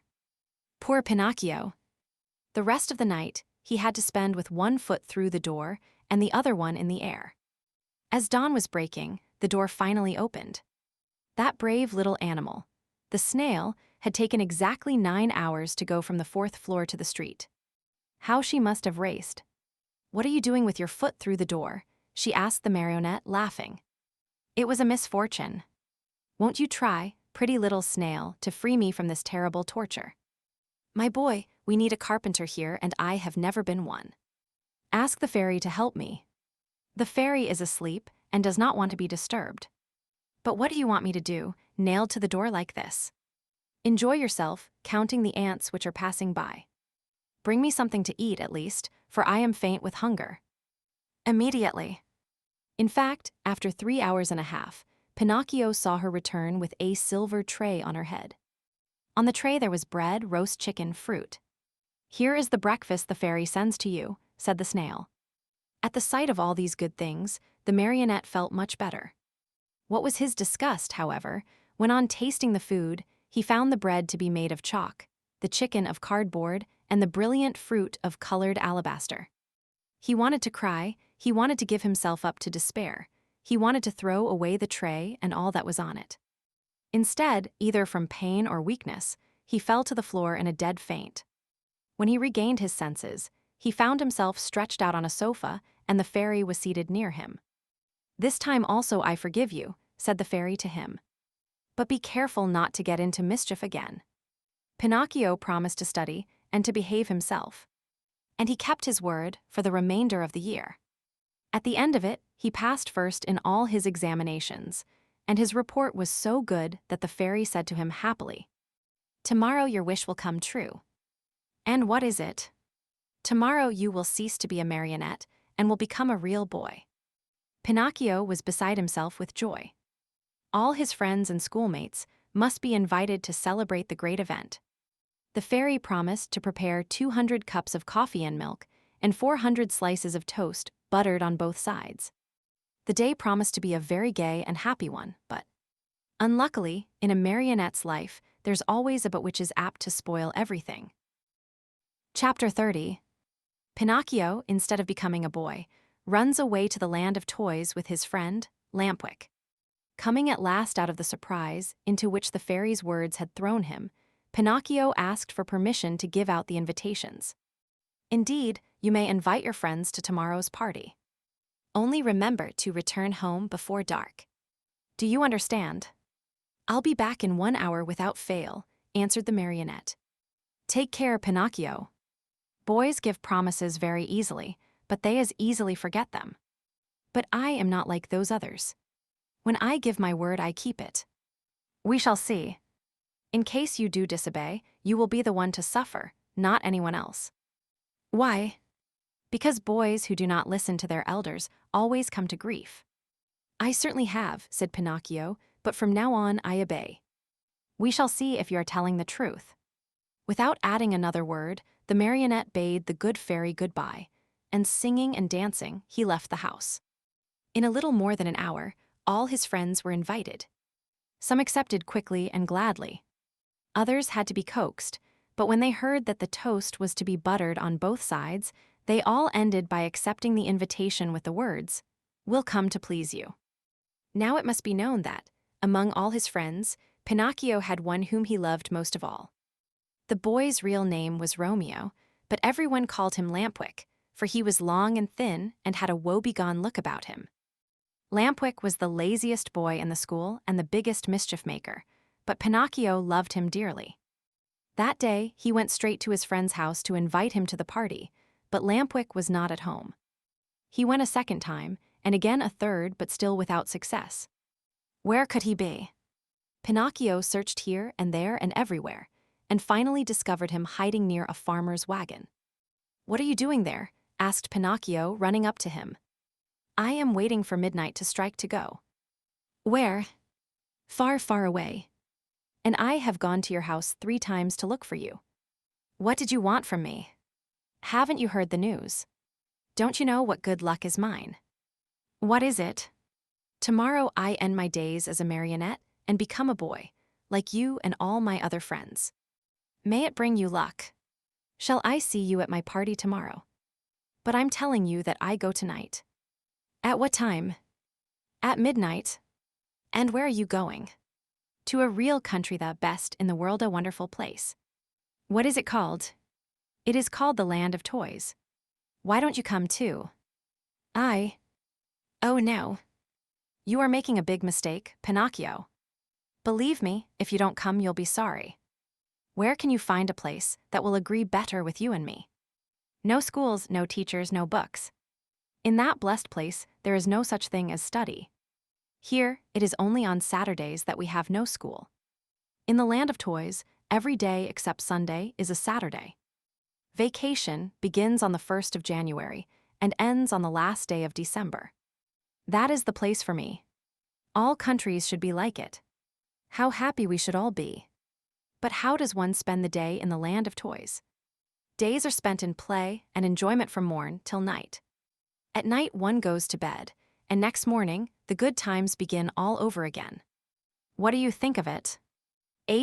Said Pinocchio, nodding his wooden head, as if to say, "It's the kind of life which would agree with me perfectly." "Do you want to go with me then?" "Yes or no?" "You must make up your mind." "No, no, and again no." "I have promised my kind fairy to become a good boy, and I want to keep my word. Just see, the sun is setting, and I must leave you and run. Goodbye and good luck to you. Where are you going in such a hurry?" "Home. My good fairy wants me to return home before night." "Wait 2 minutes more." "It's too late." "Only 2 minutes. And if the fairy scolds me?" "Let her scold. After she gets tired, she will stop," said Lampwick. "Are you going alone or with others?" "Alone. There will be more than 100 of us." "Will you walk?" "At midnight the wagon passes here, that is to take us within the boundaries of that marvelous country. How I wish midnight would strike."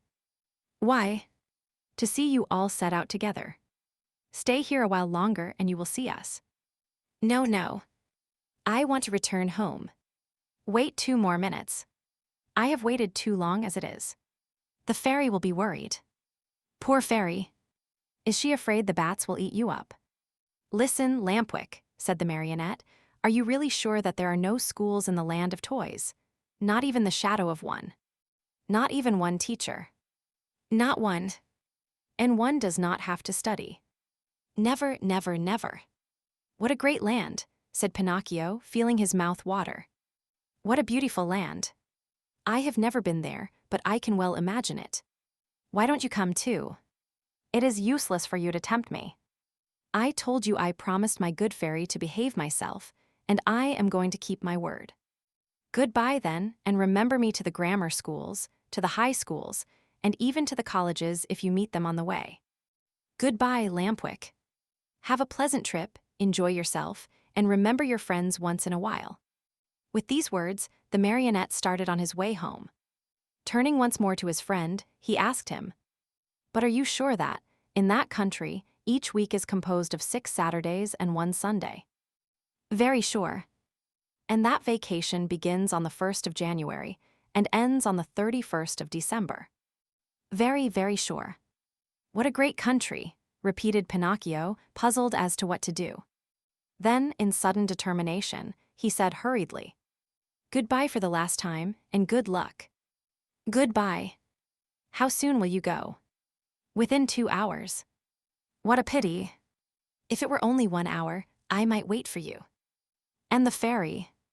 By this time I'm late, and 1 hour more or less makes very little difference. Poor Pinocchio. And if the fairy scolds you? Oh, I let her scold. After she gets tired, she will stop. In the meantime, the night became darker and darker. All at once in the distance, a small light flickered. A queer sound could be heard, soft as a little bell, and faint and muffled like the buzz of a faraway mosquito.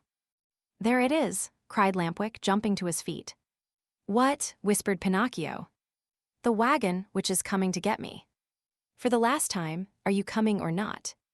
But is it really true that in that country boys never have to study? Never, never, never. What a wonderful, beautiful, marvelous country. OHH. Chapter 31.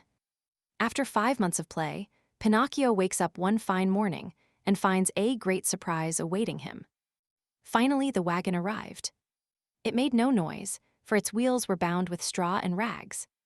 It was drawn by 12 pair of donkeys, all of the same size, but all of different color. Some were gray, others white, and still others a mixture of brown and black. Here and there were a few with large yellow and blue stripes. The strangest thing of all was that those 24 donkeys, instead of being iron-shod like any other beast of burden, had on their feet laced shoes made of leather, just like the ones boys wear. And the driver of the wagon. Imagine to yourselves a little fat man, much whiter than he was long, round and shiny as a ball of butter, with a face beaming like an apple, a little mouth that always smiled, and a voice small and wheedling like that of a cat begging for food. No sooner did any boy see him than he fell in love with him, and nothing satisfied him but to be allowed to ride in his wagon to that lovely place called the Land of Toys. In fact, the wagon was so closely packed with boys of all ages that it looked like a box of sardines. They were uncomfortable, they were piled one on top of the other, they could hardly breathe. Yet not one word of complaint was heard.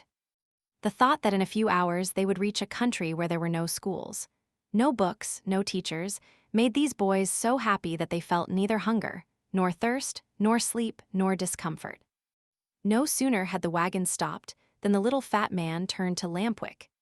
With bows and smiles, he asked in a wheedling tone, "Tell me, my fine boy, do you also want to come to my wonderful country?" "Indeed I do. But I warn you, my little dear, there's no more room in the wagon. It is full." "Never mind," answered Lampwick. "If there's no room inside, I can sit on the top of the coach." And with one leap, he perched himself there. "What about you, my love?" asked the little man, turning politely to Pinocchio. "What are you going to do? Will you come with us, or do you stay here?" "I stay here," answered Pinocchio. "I want to return home, as I prefer to study and to succeed in life." "May that bring you luck." "Pinocchio," Lampwick called out, "listen to me. Come with us and we'll always be happy." "No, no, no. Come with us and we'll always be happy," cried 4 other voices from the wagon. "Come with us and we'll always be happy," shouted the 100 and more boys in the wagon, all together. "And if I go with you, what will my good fairy say?" asked the marionette, who was beginning to waver and weaken in his good resolutions. "Don't worry so much. Only think that we are going to a land where we shall be allowed to make all the racket we like from morning till night." Pinocchio did not answer, but sighed deeply once, twice, a third time. Finally, he said, "Make room for me. I want to go too." "The seats are all filled," answered the little man, "but to show you how much I think of you, take my place as coachman." "And you?" "I'll walk." "No, indeed. I could not permit such a thing. I much prefer riding one of these donkeys," cried Pinocchio. No sooner said than done. He approached the first donkey and tried to mount it. But the little animal turned suddenly and gave him such a terrible kick in the stomach that Pinocchio was thrown to the ground and fell with his legs in the air. At this unlooked-for entertainment, the whole company of runaways laughed uproariously. The little fat man did not laugh. He went up to the rebellious animal and, still smiling, bent over him lovingly and bit off half of his right ear. In the meantime, Pinocchio lifted himself up from the ground, and with one leap landed on the donkey's back. The leap was so well taken that all the boys shouted, "Hurrah for Pinocchio!" and clapped their hands in hearty applause. Suddenly, the little donkey gave a kick with his two hind feet, and at this unexpected move, the poor marionette found himself once again sprawling right in the middle of the road. Again the boys shouted with laughter.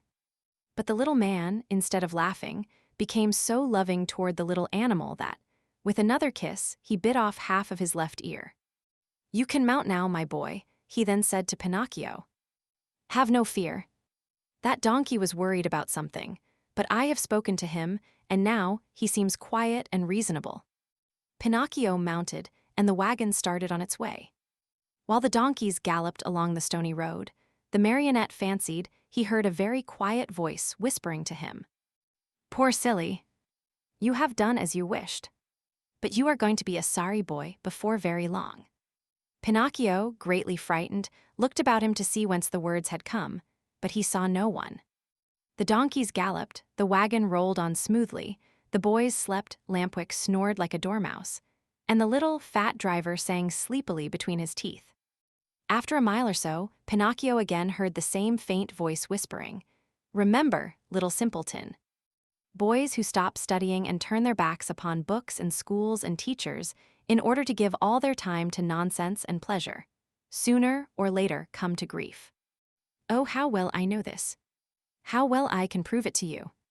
A day will come when you will weep bitterly, even as I am weeping now, but it will be too late. At these whispered words, the marionette grew more and more frightened. He jumped to the ground, ran up to the donkey on whose back he had been riding, and taking his nose in his hands, looked at him. Think how great was his surprise when he saw that the donkey was weeping, just like a boy. "Hey, Mr. Driver," cried the marionette. "Do you know what strange thing is happening here? This donkey weeps. Let him weep. When he gets married, he will have time to laugh. Have you perhaps taught him to speak?" "No, he learned to mumble a few words when he lived for 3 years with a band of trained dogs." "Poor beast."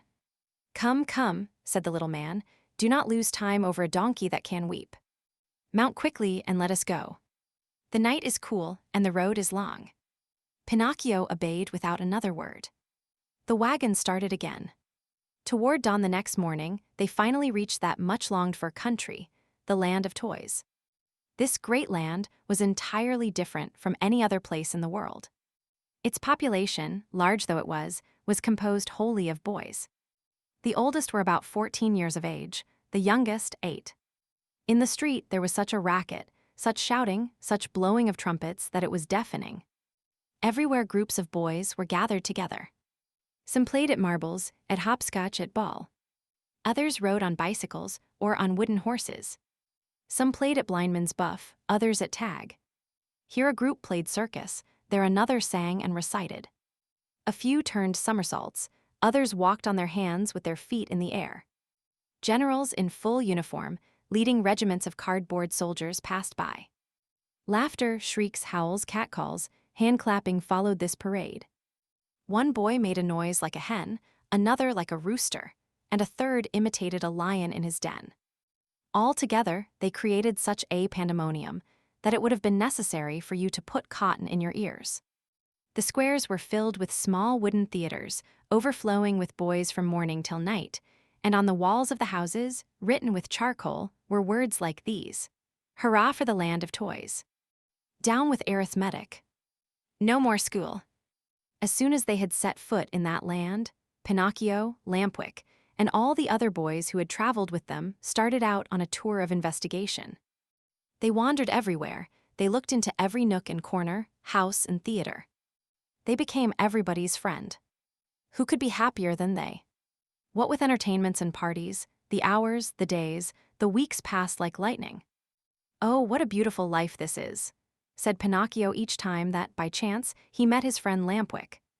"Was I right or wrong?" answered Lampwick. "And to think you did not want to come. To think that even yesterday the idea came into your head to return home to see your fairy and to start studying again. If today you are free from pencils and books in school, you owe it to me, to my advice, to my care. Do you admit it?" Only true friends count, after all. It's true, Lampwick, it's true. If today I am a really happy boy, it is all because of you. And to think that the teacher, when speaking of you, used to say, "Do not go with that Lampwick. He is a bad companion, and some day he will lead you astray." "Poor teacher," answered the other, nodding his head. "Indeed, I know how much he disliked me, and how he enjoyed speaking ill of me. But I am of a generous nature, and I gladly forgive him." "Great soul," said Pinocchio, fondly embracing his friend. 5 months passed, and the boys continued playing and enjoying themselves from morn till night, without ever seeing a book, or a desk, or a school. But my children, there came a morning when Pinocchio awoke and found a great surprise awaiting him. A surprise which made him feel very unhappy, as you shall see. Chapter 32. Pinocchio's ears become like those of a donkey. In a little while, he changes into a real donkey and begins to bray. Everyone, at one time or another, has found some surprise awaiting him. Of the kind which Pinocchio had on that eventful morning of his life, there are but few. What was it? I will tell you, my dear little readers. On awakening, Pinocchio put his hand up to his head, and there he found. Guess. He found that, during the night, his ears had grown at least 10 full inches. You must know that the marionette, even from his birth, had very small ears, so small indeed that to the naked eye they could hardly be seen. Fancy how he felt when he noticed that overnight those 2 dainty organs had become as long as shoe brushes. He went in search of a mirror, but not finding any, he just filled a basin with water and looked at himself. There he saw what he never could have wished to see. His manly figure was adorned and enriched by a beautiful pair of donkey's ears.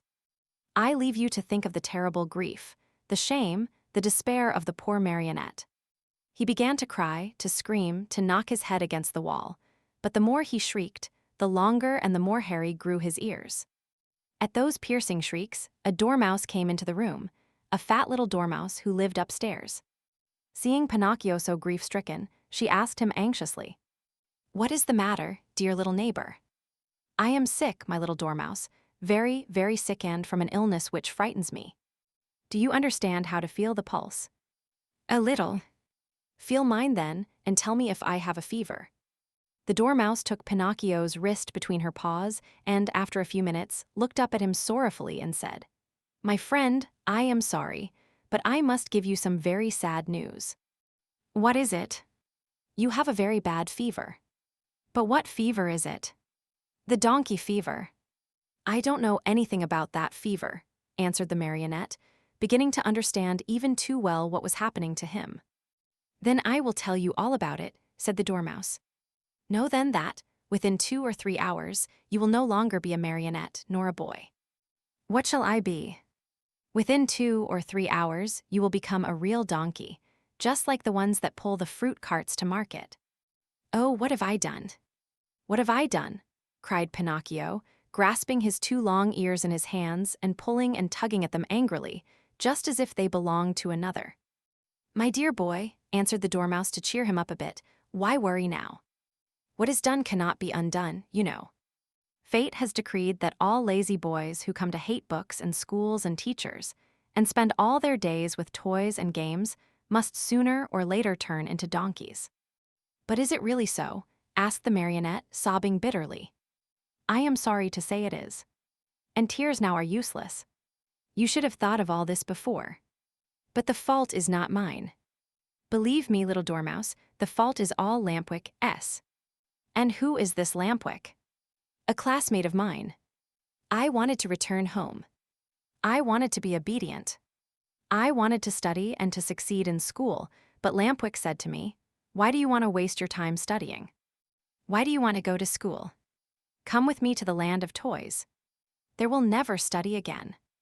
There we can enjoy ourselves and be happy from morn till night.' And why did you follow the advice of that false friend?" "Why? Because, my dear little dormouse, I am a heedless marionette, heedless and heartless." "Oh, if I had only had a bit of heart, I should never have abandoned that good fairy, who loved me so well and who has been so kind to me. And by this time, I should no longer be a marionette. I should have become a real boy, like all these friends of mine. Oh, if I meet Lampwick, I am going to tell him what I think of him and more, too. After this long speech, Pinocchio walked to the door of the room. But when he reached it, remembering his donkey ears, he felt ashamed to show them to the public and turned back. He took a large cotton bag from a shelf, put it on his head, and pulled it far down to his very nose. Thus adorned, he went out. He looked for Lampwick everywhere, along the streets, in the squares, inside the theaters, everywhere. But he was not to be found. He asked everyone whom he met about him, but no one had seen him. In desperation, he returned home and knocked at the door. "Who is it?" asked Lampwick from within. "It is I," answered the marionette. "Wait a minute." After a full half-hour, the door opened. Another surprise awaited Pinocchio. There in the room stood his friend, with a large cotton bag on his head, pulled far down to his very nose. At the sight of that bag, Pinocchio felt slightly happier and thought to himself, "My friend must be suffering from the same sickness that I am. I wonder if he, too, has donkey fever." But pretending he had seen nothing, he asked with a smile, "How are you, my dear Lampwick?" "Very well. Like a mouse in a Parmesan cheese." "Is that really true? Why should I lie to you?" "I beg your pardon, my friend, but why then are you wearing that cotton bag over your ears?" "The doctor has ordered it because one of my knees hurts." "And you, dear marionette, why are you wearing that cotton bag down to your nose?" "The doctor has ordered it because I have bruised my foot." "Oh, my poor Pinocchio." "Oh, my poor Lampwick." An embarrassingly long silence followed these words, during which time the two friends looked at each other in a mocking way. Finally, the marionette, in a voice sweet as honey and soft as a flute, said to his companion, "Tell me, Lampwick, dear friend, have you ever suffered from an earache?" "Never." "And you?" "Never. Still, since this morning my ear has been torturing me." "So has mine." "Yours too." "And which ear is it?" "Both of them." "And yours?" "Both of them too." "I wonder if it could be the same sickness." "I'm afraid it is." "Will you do me a favor, Lampwick?" "Gladly." "With my whole heart." "Will you let me see your ears?" "Why not?" "But before I show you mine, I want to see yours, dear Pinocchio." "No." "You must show yours first." "No, my dear."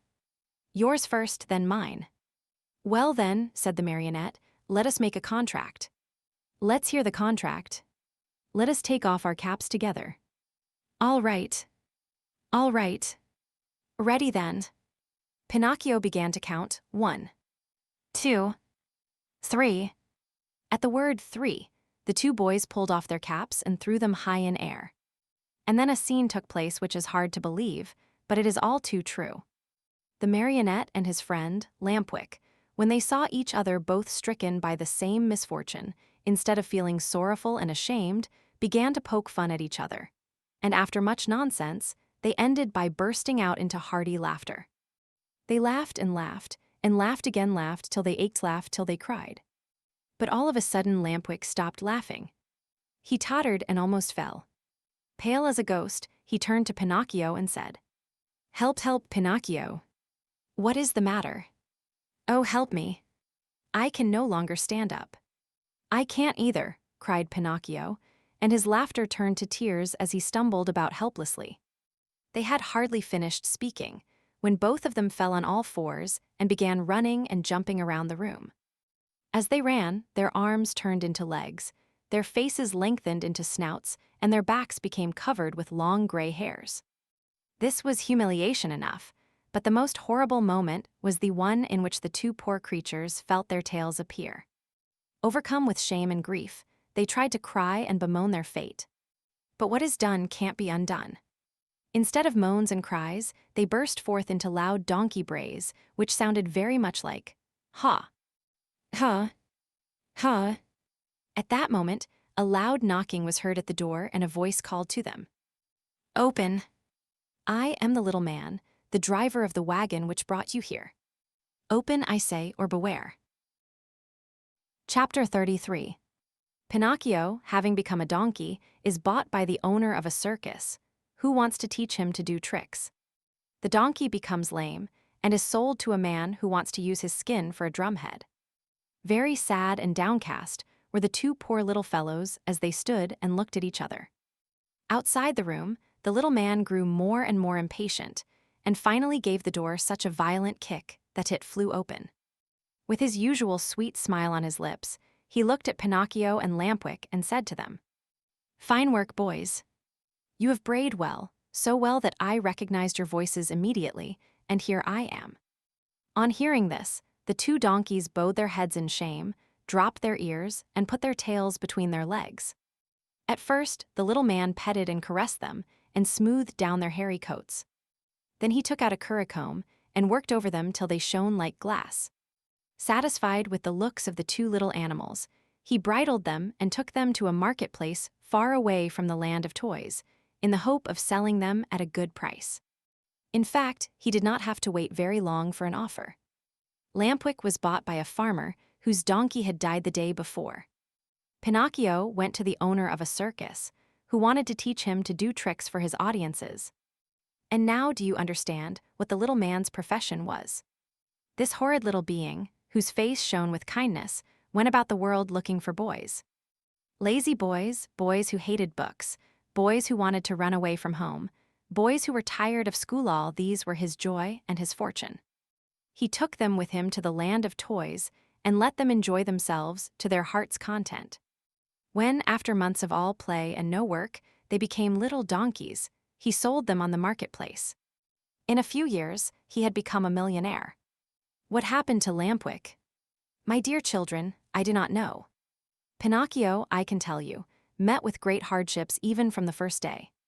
After putting him in a stable, his new master filled his manger with straw, but Pinocchio, after tasting a mouthful, spat it out. Then the man filled the manger with hay. But Pinocchio did not like that any better. "Ah, you don't like hay either," he cried angrily. "Wait, my pretty donkey, I'll teach you not to be so particular." Without more ado, he took a whip and gave the donkey a hearty blow across the legs. Pinocchio screamed with pain, and as he screamed he brayed. "Huh, huh, huh. I can't digest straw." "Then eat the hay," answered his master, who understood the donkey perfectly. "Huh, huh, huh. Hay gives me a headache." "Do you pretend, by any chance, that I should feed you duck or chicken?" asked the man again, and, angrier than ever, he gave poor Pinocchio another lashing. At that second beating, Pinocchio became very quiet and said no more. After that, the door of the stable was closed, and he was left alone. It was many hours since he had eaten anything, and he started to yawn from hunger. As he yawned, he opened a mouth as big as an oven. Finally, not finding anything else in the manger, he tasted the hay. After tasting it, he chewed it well, closed his eyes, and swallowed it. "This hay is not bad," he said to himself. "But how much happier I should be if I had studied. Just now, instead of hay, I should be eating some good bread and butter." Patience.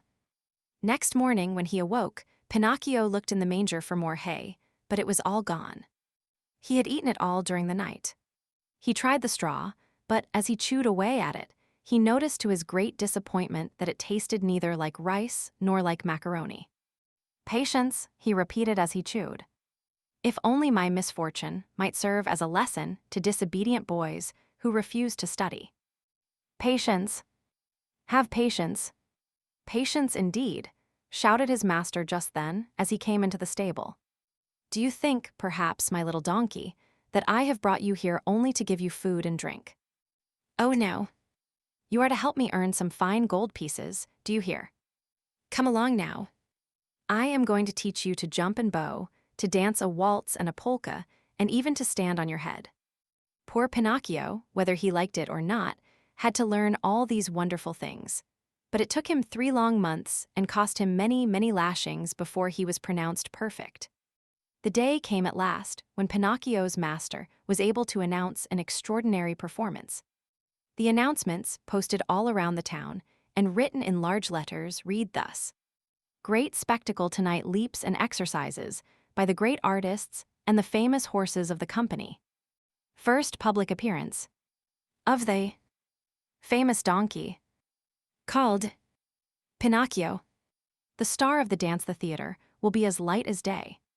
That night, as you can well imagine, the theater was filled to overflowing 1 hour before the show was scheduled to start. Not an orchestra chair could be had, not a balcony seat, nor a gallery seat, not even for their weight in gold. The place swarmed with boys and girls of all ages and sizes, wriggling and dancing about in a fever of impatience to see the famous donkey dance.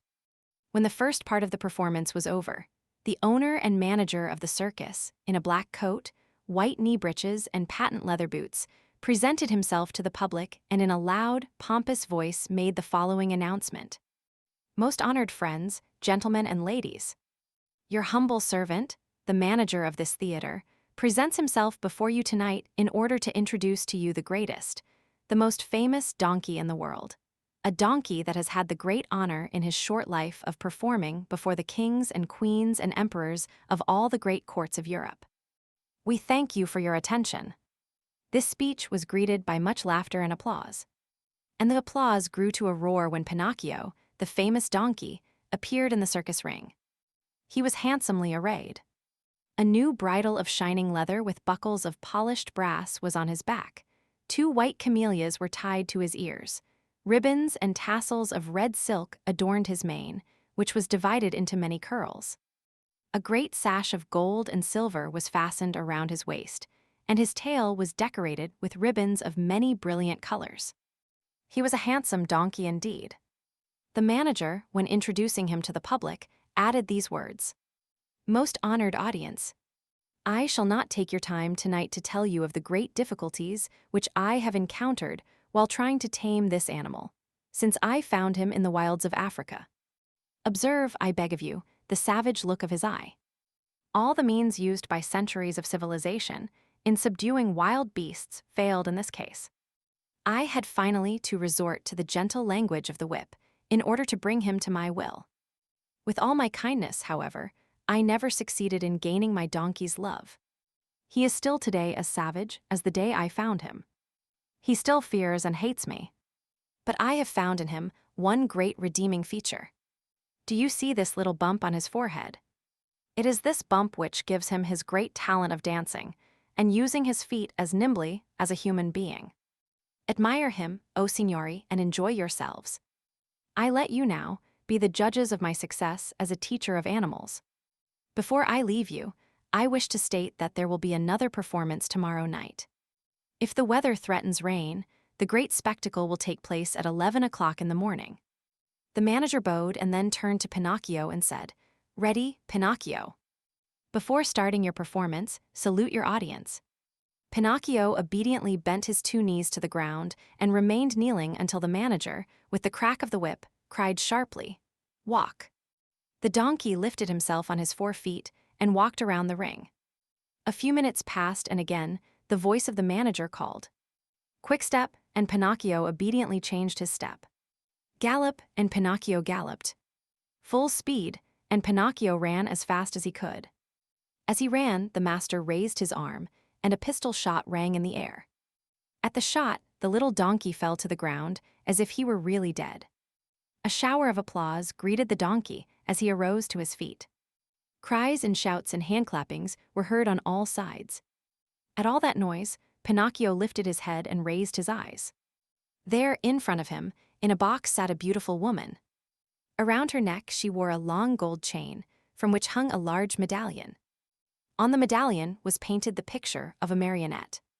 "That picture is of me. That beautiful lady is my fairy," said Pinocchio to himself, recognizing her. He felt so happy that he tried his best to cry out, "Oh, my fairy! My own fairy." But instead of words, a loud braying was heard in the theater, so loud and so long that all the spectators, men, women, and children, but especially the children, burst out laughing. Then, in order to teach the donkey that it was not good manners to bray before the public, the manager hit him on the nose with the handle of the whip.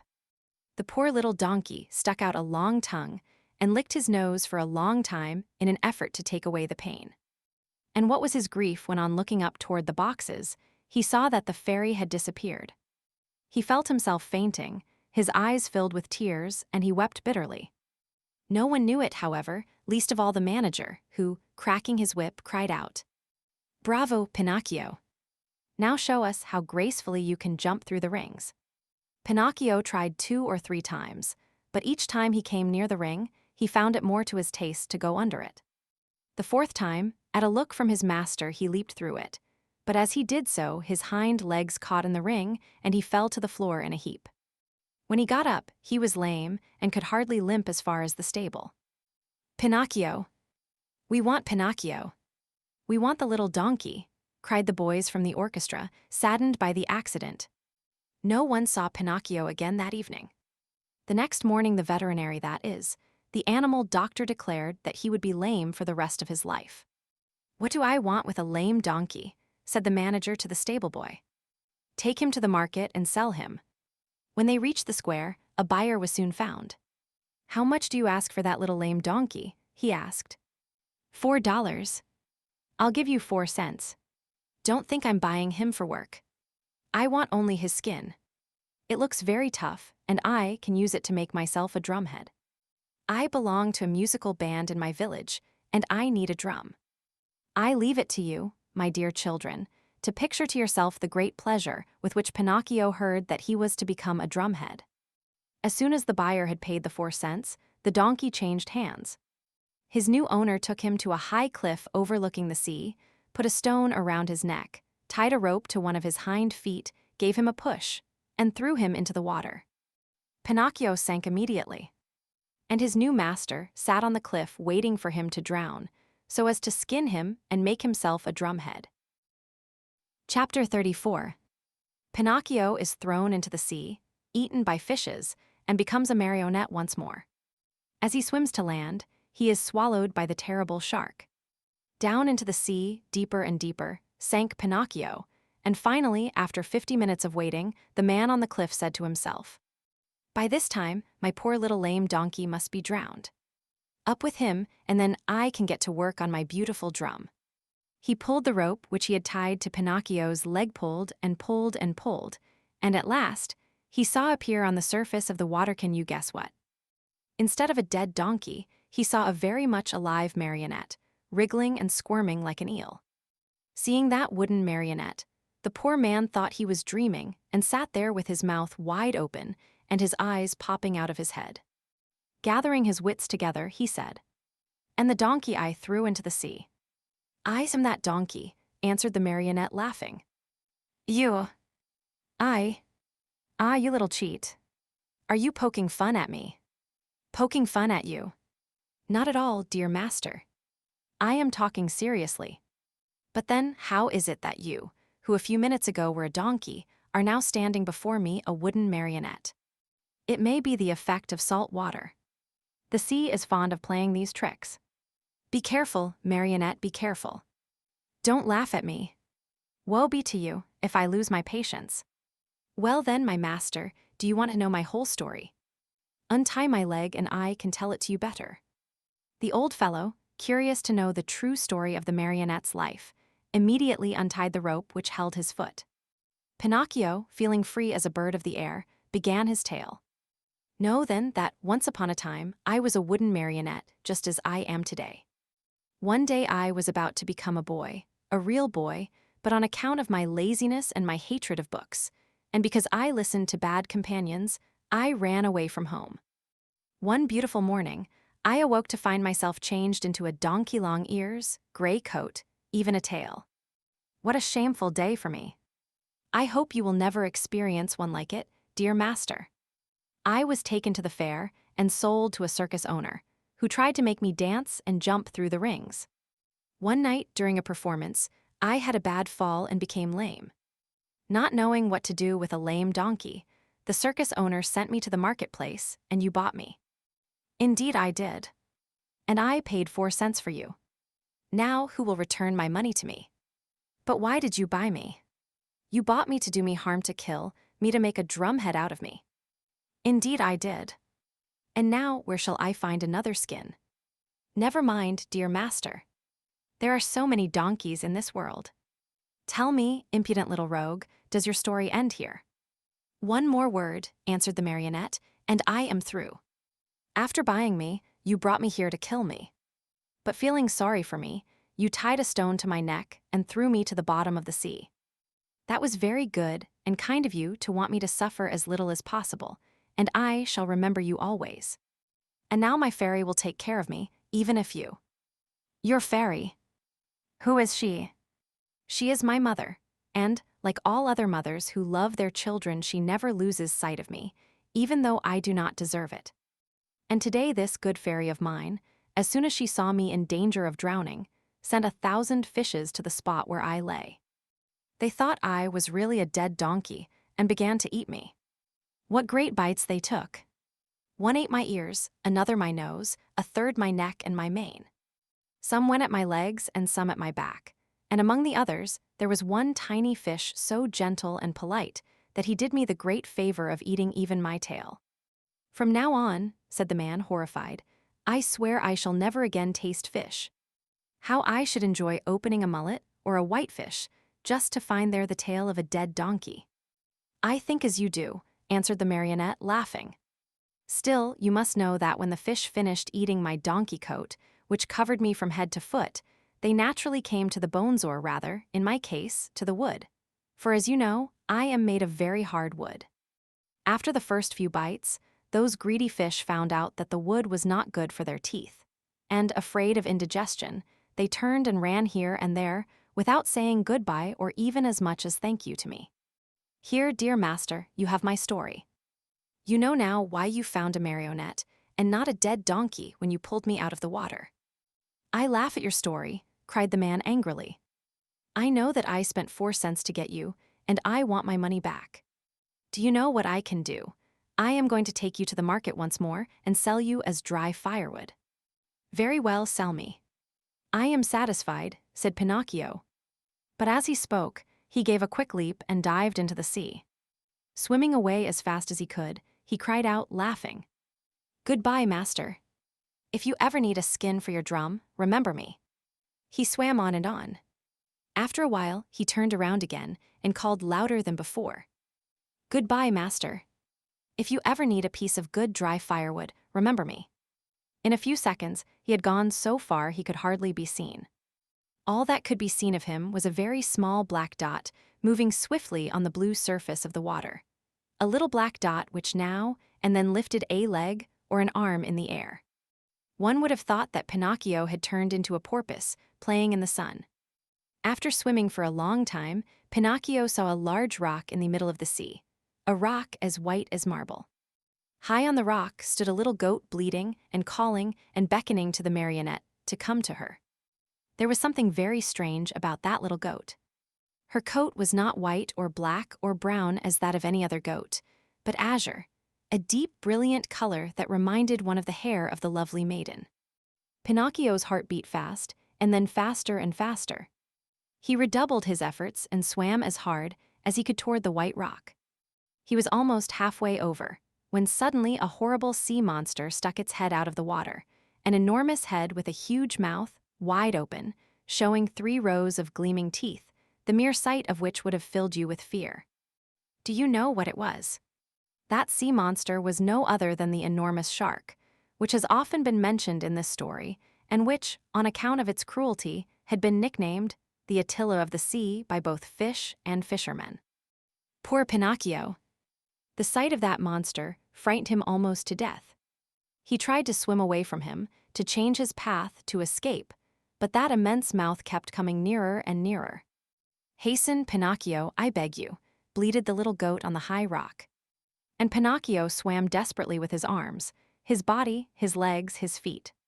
Quick, Pinocchio, the monster is coming nearer. Pinocchio swam faster and faster, and harder. Faster, Pinocchio. The monster will get you. There he is. There he is. Quick, quick, or you are lost. Pinocchio went through the water like a shot swifter and swifter. He came close to the rock. The goat leaned over and gave him one of her hoofs to help him up out of the water. Alas! It was too late. The monster overtook him, and the marionette found himself in between the rows of gleaming white teeth. Only for a moment, however, for the shark took a deep breath and, as he breathed, He drank in the marionette as easily as he would have sucked an egg. Then he swallowed him so fast that Pinocchio, falling down into the body of the fish, lay stunned for a half-hour. When he recovered his senses, the marionette could not remember where he was. Around him all was darkness, a darkness so deep and so black that for a moment he thought he had put his head into an inkwell. He listened for a few moments and heard nothing. Once in a while, a cold wind blew on his face. At first, he could not understand where that wind was coming from, but after a while, he understood that it came from the lungs of the monster. I forgot to tell you that the shark was suffering from asthma, so that whenever he breathed a storm seemed to blow. Pinocchio at first tried to be brave, but as soon as he became convinced that he was really and truly in the shark's stomach, he burst into sobs and tears. "Help! Help!" he cried. "Oh, poor me! Won't someone come to save me?" "Who is there to help you, unhappy boy?" said a rough voice, like a guitar out of tune. "Who is talking?" asked Pinocchio, frozen with terror. "It is I, a poor tunny swallowed by the shark at the same time as you." "And what kind of a fish are you?" "I have nothing to do with fishes. I am a marionette." "If you are not a fish, why did you let this monster swallow you?" "I didn't let him. He chased me and swallowed me without even a by your leave." "And now, what are we to do here in the dark?" "Wait until the shark has digested us both, I suppose." "But I don't want to be digested," shouted Pinocchio, starting to sob. "Neither do I," said the tunny, "but I am wise enough to think that if one is born a fish, it is more dignified to die under the water than in the frying pan." "What nonsense!" cried Pinocchio. "Mine is an opinion," replied the tunny, "and opinions should be respected. But I want to get out of this place. I want to escape. Go if you can." "Is this shark that has swallowed us very long?" asked the marionette. "His body, not counting the tail, is almost a mile long." While talking in the darkness, Pinocchio thought he saw a faint light in the distance. "What can that be?" he said to the tunny. "Some other poor fish, waiting as patiently as we to be digested by the shark. I want to see him. He may be an old fish and may know some way of escape. I wish you all good luck, dear marionette." "Goodbye, tunny." "Goodbye, marionette, and good luck. When shall I see you again?" "Who knows? It is better not to think about it." Chapter 35. In the shark's body, Pinocchio finds whom? Read this chapter, my children, and you will know. Pinocchio, as soon as he had said goodbye to his good friend, the tunny, tottered away in the darkness and began to walk as well as he could toward the faint light which glowed in the distance. As he walked, his feet splashed in a pool of greasy and slippery water, which had such a heavy smell of fish fried in oil that Pinocchio thought it was Lent. The farther on he went, the brighter and clearer grew the tiny light. On and on he walked till finally he found, I give you 1,000 guesses, my dear children. He found a little table set for dinner and lighted by a candle stuck in a glass bottle, and near the table sat a little old man, white as the snow, eating live fish. They wriggled so that, now and again, one of them slipped out of the old man's mouth and escaped into the darkness under the table. At this sight, the poor marionette was filled with such great and sudden happiness that he almost dropped in a faint. He wanted to laugh, he wanted to cry, he wanted to say 1,001 things, but all he could do was to stand still, stuttering and stammering brokenly. At last, with a great effort, he was able to let out a scream of joy, and opening wide his arms, he threw them around the old man's neck. "Oh, father, dear father! Have I found you at last? Now I shall never, never leave you again." "Are my eyes really telling me the truth?" answered the old man, rubbing his eyes. "Are you really my own dear Pinocchio?" "Yes, yes, yes. It is I. Look at me. And you have forgiven me, haven't you? Oh, my dear father, how good you are. And to think that I owe, but if you only knew how many misfortunes have fallen on my head and how many troubles I have had. Just think that on the day you sold your old coat to buy me my ABC book so that I could go to school, I ran away to the marionette theater, and the proprietor caught me and wanted to burn me to cook his roast lamb.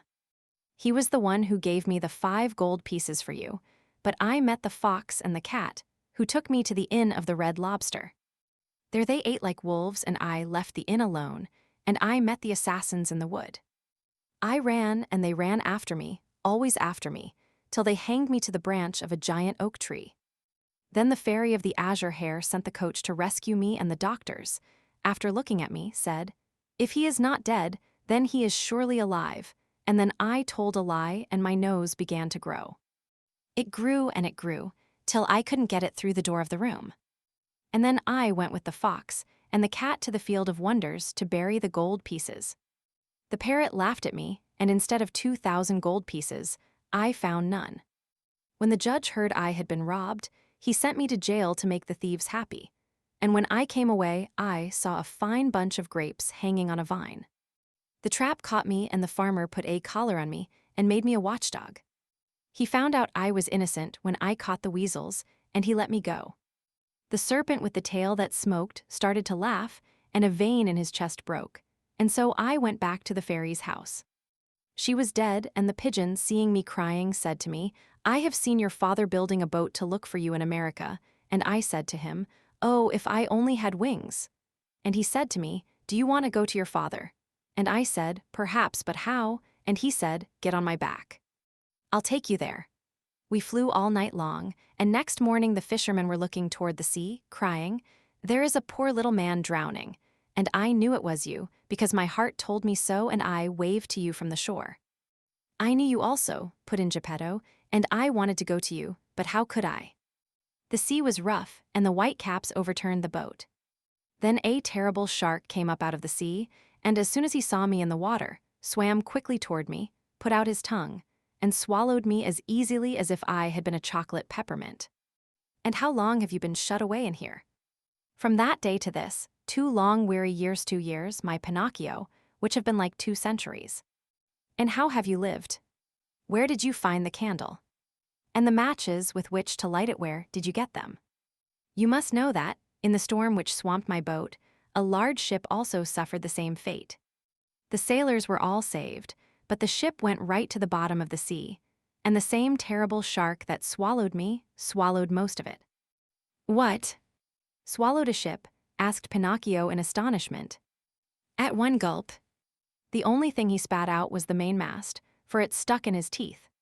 To my own good luck, that ship was loaded with meat, preserved foods, crackers, bread, bottles of wine, raisins, cheese, coffee, sugar, wax candles, and boxes of matches. With all these blessings, I have been able to live happily on for 2 whole years, but now I am at the very last crumbs. Today there is nothing left in the cupboard, and this candle you see here is the last one I have. And then, my dear, we'll find ourselves in darkness." "Then, my dear father," said Pinocchio, "there is no time to lose. We must try to escape." "Escape?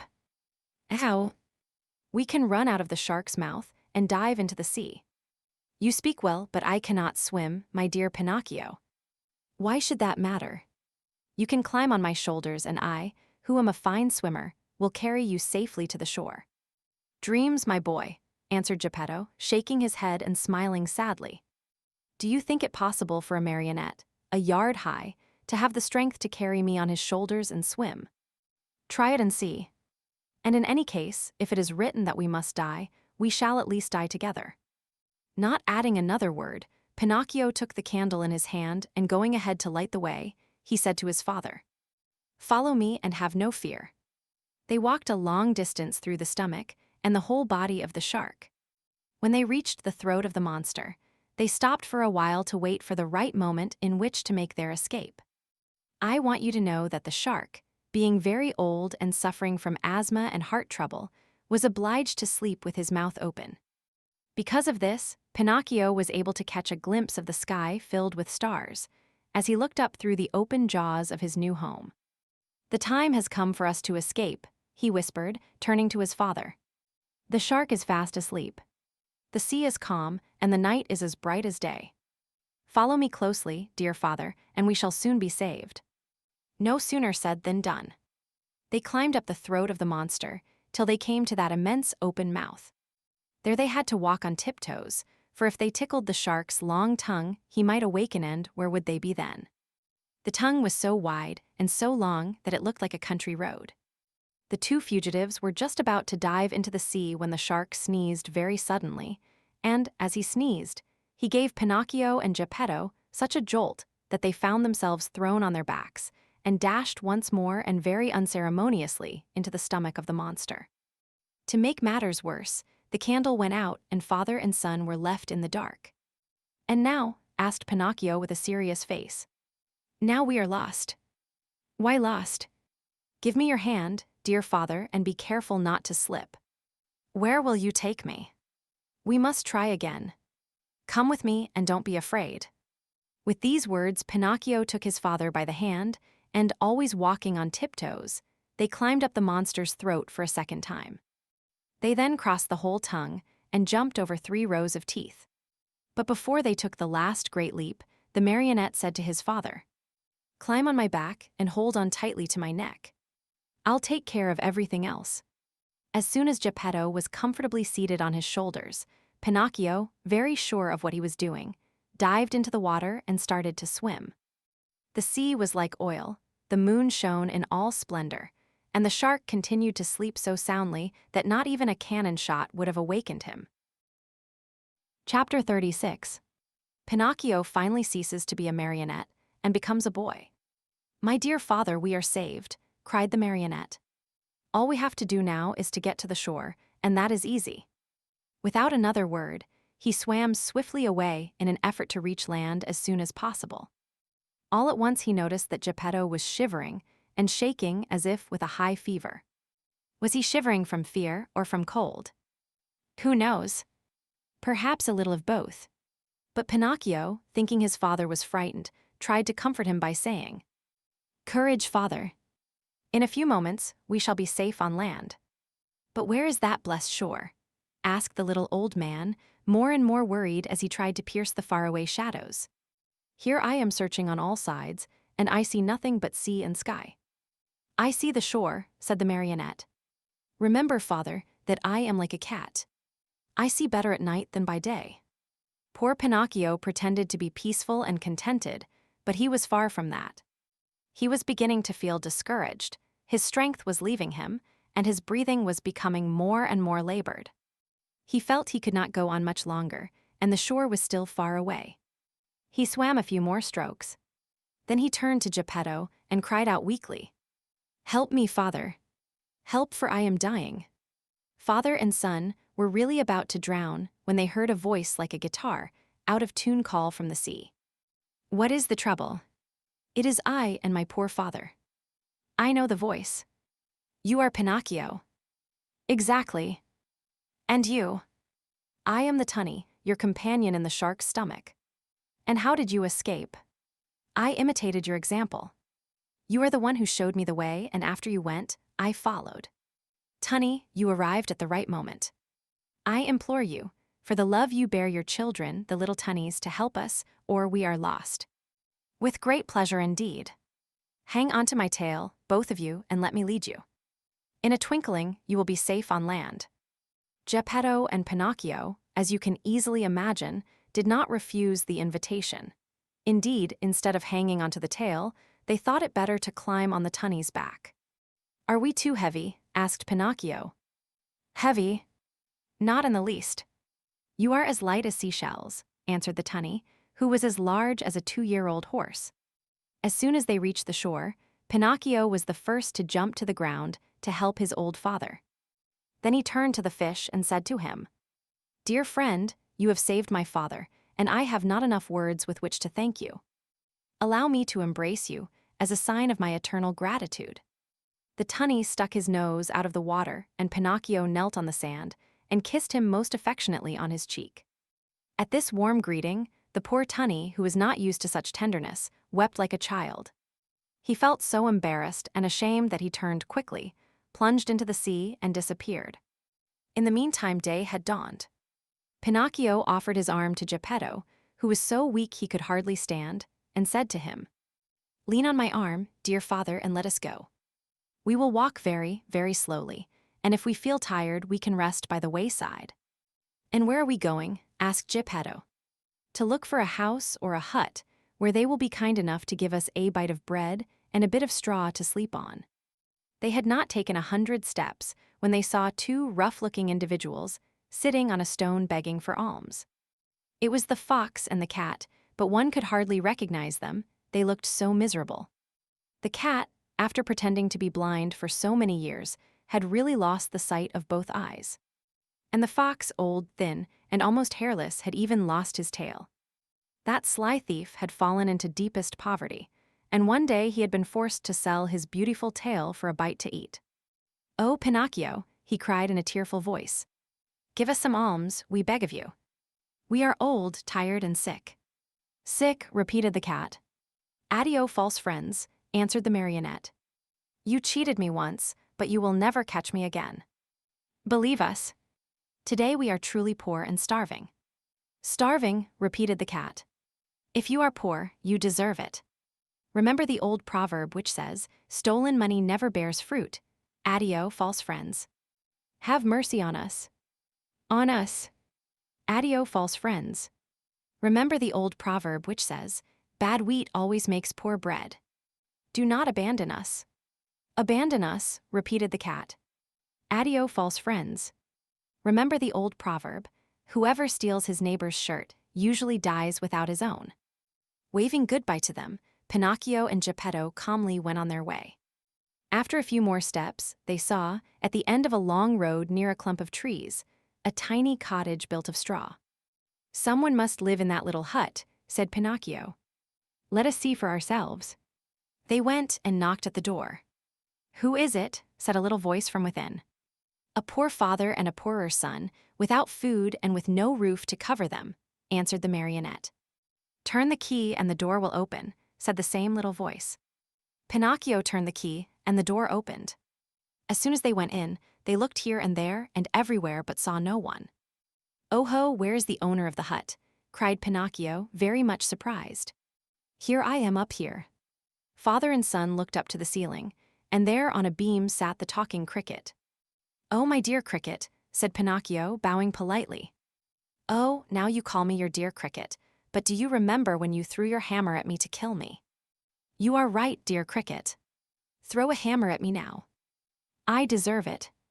But spare my poor old father. I am going to spare both the father and the son. I have only wanted to remind you of the trick you long ago played upon me, to teach you that in this world of ours we must be kind and courteous to others if we want to find kindness and courtesy in our own days of trouble. You are right, little cricket, you are more than right, and I shall remember the lesson you have taught me. But will you tell how you succeeded in buying this pretty little cottage? This cottage was given to me yesterday by a little goat with blue hair." "And where did the goat go?" asked Pinocchio. "I don't know." "And when will she come back?" "She will never come back. Yesterday she went away bleeding sadly, and it seemed to me she said, 'Poor Pinocchio, I shall never see him again.' The shark must have eaten him by this time." Were those her real words? "Then it was my dear little fairy," cried out Pinocchio, sobbing bitterly. After he had cried a long time, he wiped his eyes and then he made a bed of straw for old Geppetto. He laid him on it and said to the talking cricket, "Tell me, little cricket, where shall I find a glass of milk for my poor father? 3 fields away from here lives Farmer John. He has some cows. Go there and he will give you what you want." Pinocchio ran all the way to Farmer John's house. The farmer said to him, "How much milk do you want?" "I want a full glass."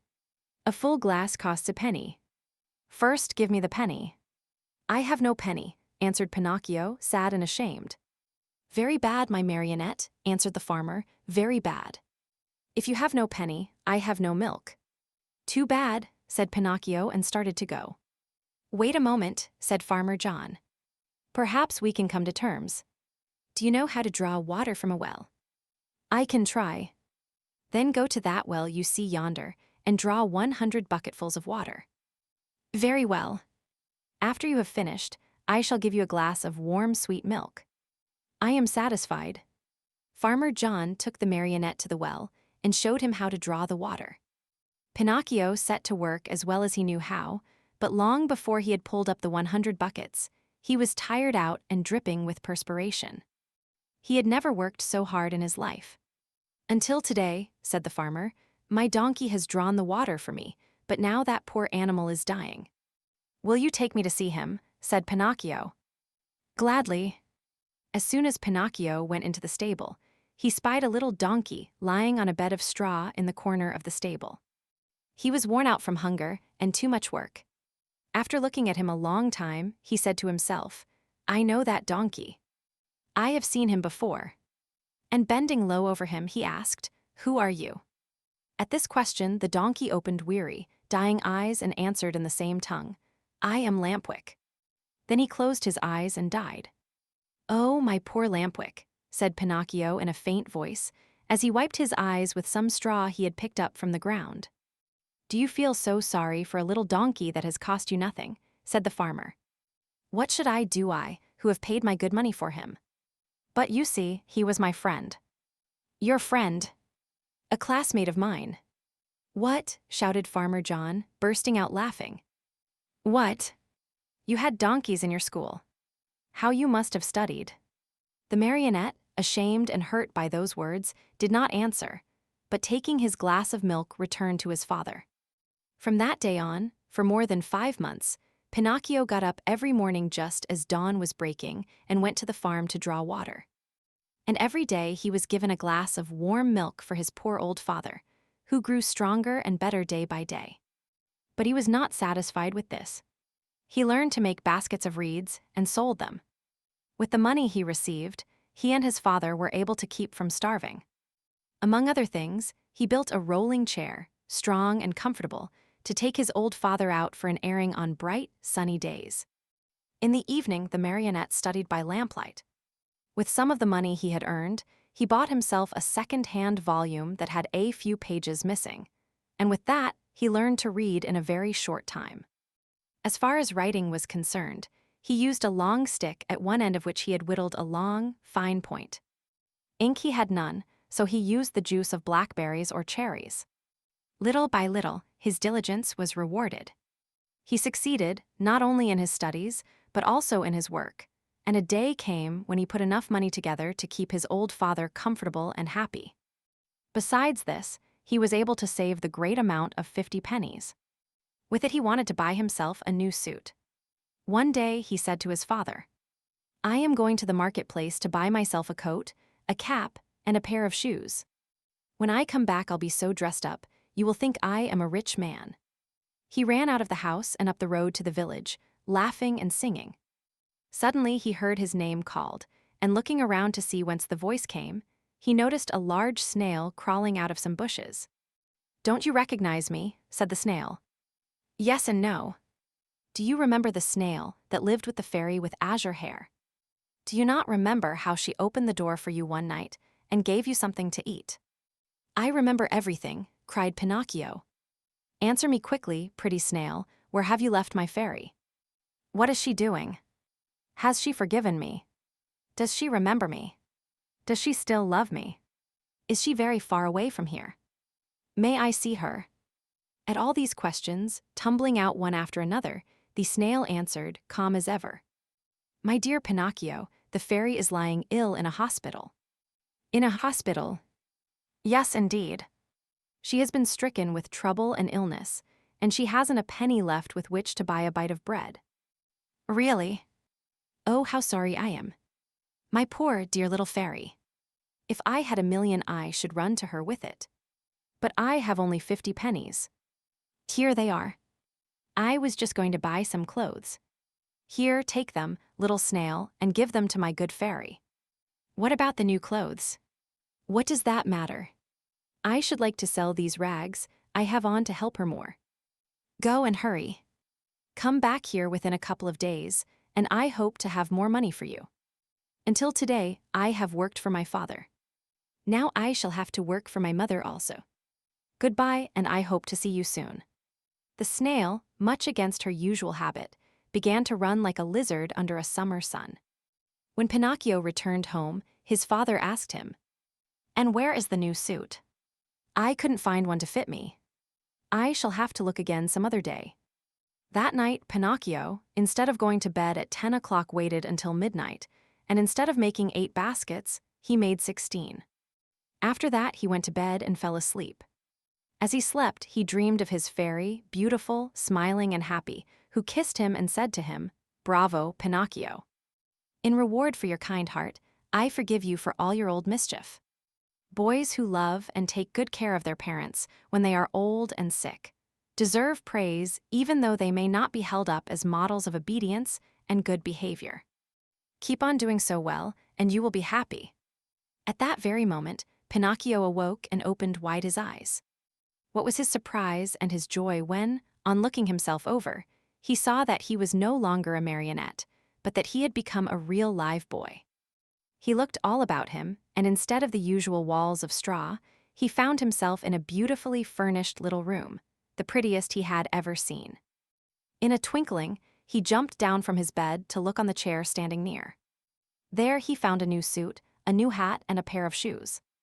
As soon as he was dressed, he put his hands in his pockets and pulled out a little leather purse on which were written the following words: "The fairy with azure hair returns 50 pennies to her dear Pinocchio, with many thanks for his kind heart." The marionette opened the purse to find the money, and behold, there were 50 gold coins. Pinocchio ran to the mirror. He hardly recognized himself. The bright face of a tall boy looked at him with wide-awake blue eyes, dark brown hair, and happy, smiling lips. Surrounded by so much splendor, the marionette hardly knew what he was doing. He rubbed his eyes 2 or 3 times, wondering if he were still asleep or awake, and decided he must be awake. "And where is father?" he cried suddenly. He ran into the next room, and there stood Geppetto, grown years younger overnight, spick and span in his new clothes and gay as a lark in the morning. He was once more Mastro Geppetto, the wood carver, hard at work on a lovely picture frame, decorating it with flowers and leaves and heads of animals. "Father, father, what has happened? Tell me if you can," cried Pinocchio, as he ran and jumped on his father's neck. "This sudden change in our house is all your doing, my dear Pinocchio," answered Geppetto. "What have I to do with it?" "Just this. When bad boys become good and kind, they have the power of making their homes gay and new with happiness. I wonder where the old Pinocchio of wood has hidden himself." "There he is," answered Geppetto. And he pointed to a large marionette leaning against a chair, head turned to one side, arms hanging limp, and legs twisted under him. After a long, long look, Pinocchio said to himself with great content, "How ridiculous I was as a marionette. And how happy I am now that I have become a real boy." End of the Project Gutenberg ebook of The Adventures of Pinocchio by C. Collodi, pseudonym of Carlo Lorenzini.